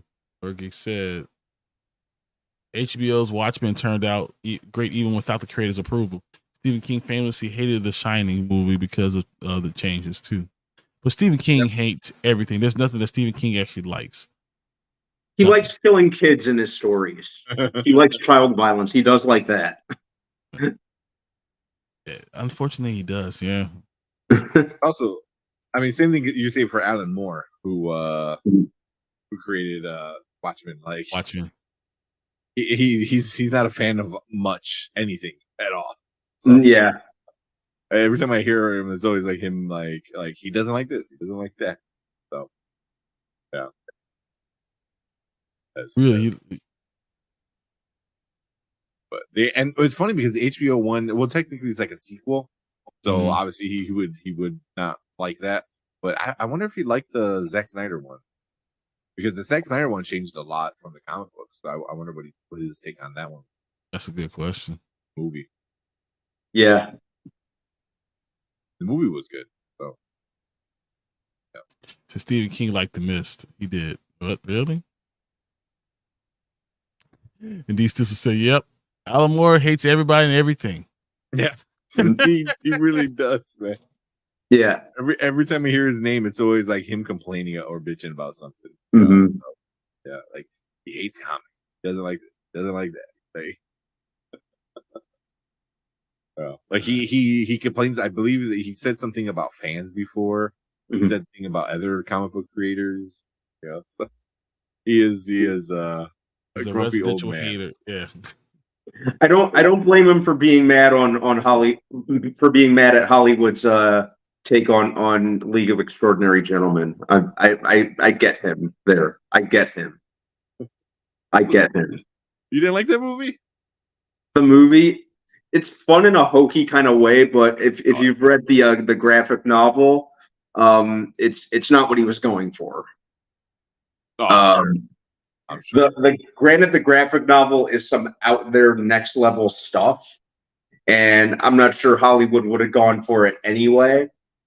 But in that case, I get why he'd be mad. Yeah. All right. Last thing I'll put up here is this one. By the way, without spoiling anything so far, who had the most impressive or best performance of the cast of One Piece?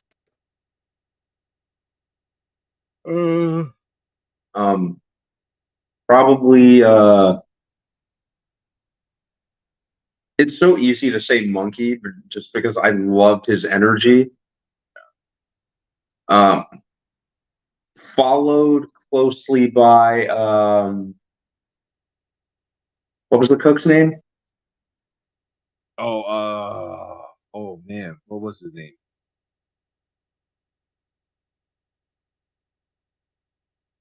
What's whose name?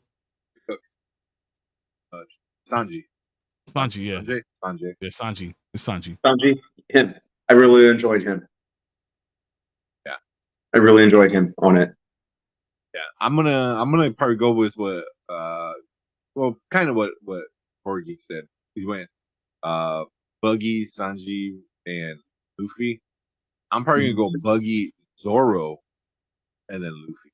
Because I really, really enjoyed the guy who played Zoro. Zoro was great. He was awesome. Yeah, Zoro was great. Yeah, he was. And I'm like, where did I see him before? And I think he was in the Knights of the Zodiac. And he was. And that movie was. I'm pretty sure I'm going Buggy, Sanji, then Luffy. Buggy was awesome. Buggy was. Yeah. I didn't think when because I remember seeing like in the anime like there's this clown and there's like fish people, so there's like this shark guy, and I'm like, how are they gonna pull this off? And both of those characters were great, and then Buggy was so perfect almost, So yeah. Buggy was a lot of fun, and then also he was the dude from Agents of Shield. Yeah, maybe you said that. Yeah. Mm-hmm. Said no one knew that though because no one watched it. Yeah, man. By that time, people were done with the show. So we're gonna probably end it. So no One Piece review. Kind of sucks, but we went way too long. So I'm gonna have to cut that up a lot. So it's not like, and because that's what I did with episode 3. It was like an hour long, and I'm like, I have to cut it to at least 30 something minutes. So I have to do that again. So, there you go. But before we go, Jason said, for me, Inaki Gudoi captured so well the charisma of Luffy and really shines. But I feel like what Taz Skylar did was just solid gold. Was just gold. The actor apparently took classes of chef for the role and kickboxing training, and that's what you have to do, right? I mean, you're gonna play a guy who, kicks a lot and cooks, I guess. Yeah. But I mean, all of them were great. I really enjoyed all of them. I think Nami was good. Kobe was good. The Grand Admiral was good. Like all these characters, just a lot of fun. Mm-hmm. So I really, really enjoyed this. I wanted to talk about it. So, we'll figure something out, man. Talk about it soon. It's been out for a week now. Yep. So I don't want to wait too much longer. We'll figure something out. Everyone says, no worries, guys. No worries, guys. Thank you for this awesome stream, like always. And I have a good night. Enjoy the rest of the show, Brian. Can't wait to hear what you thought of it. I can't now wait to tell you guys because Monday I'll be done. Oh, so yeah, easy. The last couple episodes were really good too. As Jorge said, I hope they keep true to all Usopp's lies coming true. Yeah. So far, that's show me cool. a giant goldfish. It's coming. It's yeah. Usopp is really cool too. Mm-hmm. All right, guys. Yeah, I'm done. So. Yeah. We'll figure out a way to. Yeah, sorry, that was my fault. We couldn't it's all finish the good. review. But yeah, I don't want to stay up for too much longer. I know you guys need to go to bed too. But yeah, we'll figure something out. We'll do a review, maybe like record it and then throw it up. That sounds good. Yeah, man. I appreciate everybody. D-Sizzle, thank you for the super chat, man. Super appreciate it. And everyone else in chat, Horde Geek, Jason coming in, hanging out with us. Ken was in here, Travis was in here. See for yourself. So yeah, make sure you go check out Jason Entertainment and See for Yourself. They're a lot of fun. Bigger Ford Entertainment, so Anzo. Yep. Saying hi. Chaos Central you see on Sunday nights, and then Perp is all the time because he sees all the movies beforehand and drives me crazy. He's so good. Cookie was in here. Cookie Monster, appreciate it. Kyle was in here, so thank you for coming in, saying hi. Xavier, figure drawing, movie time minute. Yep, time minute. RL Preston, always appreciate Preston coming in. Preston is here before we're here most of the days. Exactly. Please coming in, saying hi. Figure drawing was in this too today. Yep. So, I got about it. So, but cool, man. Appreciate all you guys. Thank you so much for making the stream so much fun. And just chatting about all the nerdy stuff with us. I was almost gonna say, I'm like, oh, maybe we need to make the next Ahsoka chat shorter. I was like, yeah, that's not gonna happen. But episode 5, all right. Good luck. That's not gonna happen. Exactly. But maybe we do a whole show just for Ahsoka. Exactly, but even then, we got to cut it up somehow. Yeah, exactly. Yeah. Nah, man. Appreciate you coming in, hanging out with us, man. I know we're gonna connect soon. But cool. All right, man. Appreciate everyone hanging out with us. Yeah. But I am just enjoy the ride, guys. Episode 5 is gonna be awesome. I'm glad that we talked about this. Talked about all the things we did this week. It's gonna be a lot of fun. We got a lot of stuff to watch, a lot of stuff to pay attention. It's gonna be a good weekend. Yep. Maybe we do on Monday we do One Piece because I don't know what movie we're doing. Yep, so I think that's exactly. Yeah, I don't think there's anything coming out. Yeah, nothing major. So maybe we'll just do One Piece, do a whole One Piece review on Monday. I think that's a good idea. I think that works out well for us. Yeah. Mm-hmm. Yeah, and there's some more trailers. There's a bunch of trailers. We didn't even get the Studio Ghibli trailer on one of these today. So yeah, unless you want to talk about the Nun too. Yeah, it'd be just you guys talking about it. Not even like suck. I don't know. I'm assuming it's gonna suck. See? Yeah, I wasn't too big on the first one. Yeah, all the spin-offs, the Conjuring spin-offs. Something. All right. Yeah, the Conjuring universe. But all right, man. Let's get out of here. Appreciate all you guys. We will see you guys on Monday. Talking about some more beauty stuff like that. Cool. We see you guys later. Check out our Instagram page, Spoiler Kings Review. Check us out on Twitter, Spoiler Kings. What else we got? TikTok hopefully coming soon too. Yeah, might have to get that going on. TikTok's all the rage. Yeah, I know. We got to join the youngsters around TikTok. But cool. Let's get out of here. Appreciate all you guys, and we will see you guys on Monday. Later. Thanks, guys. See you, fellas. Don't forget to like and subscribe. We out here.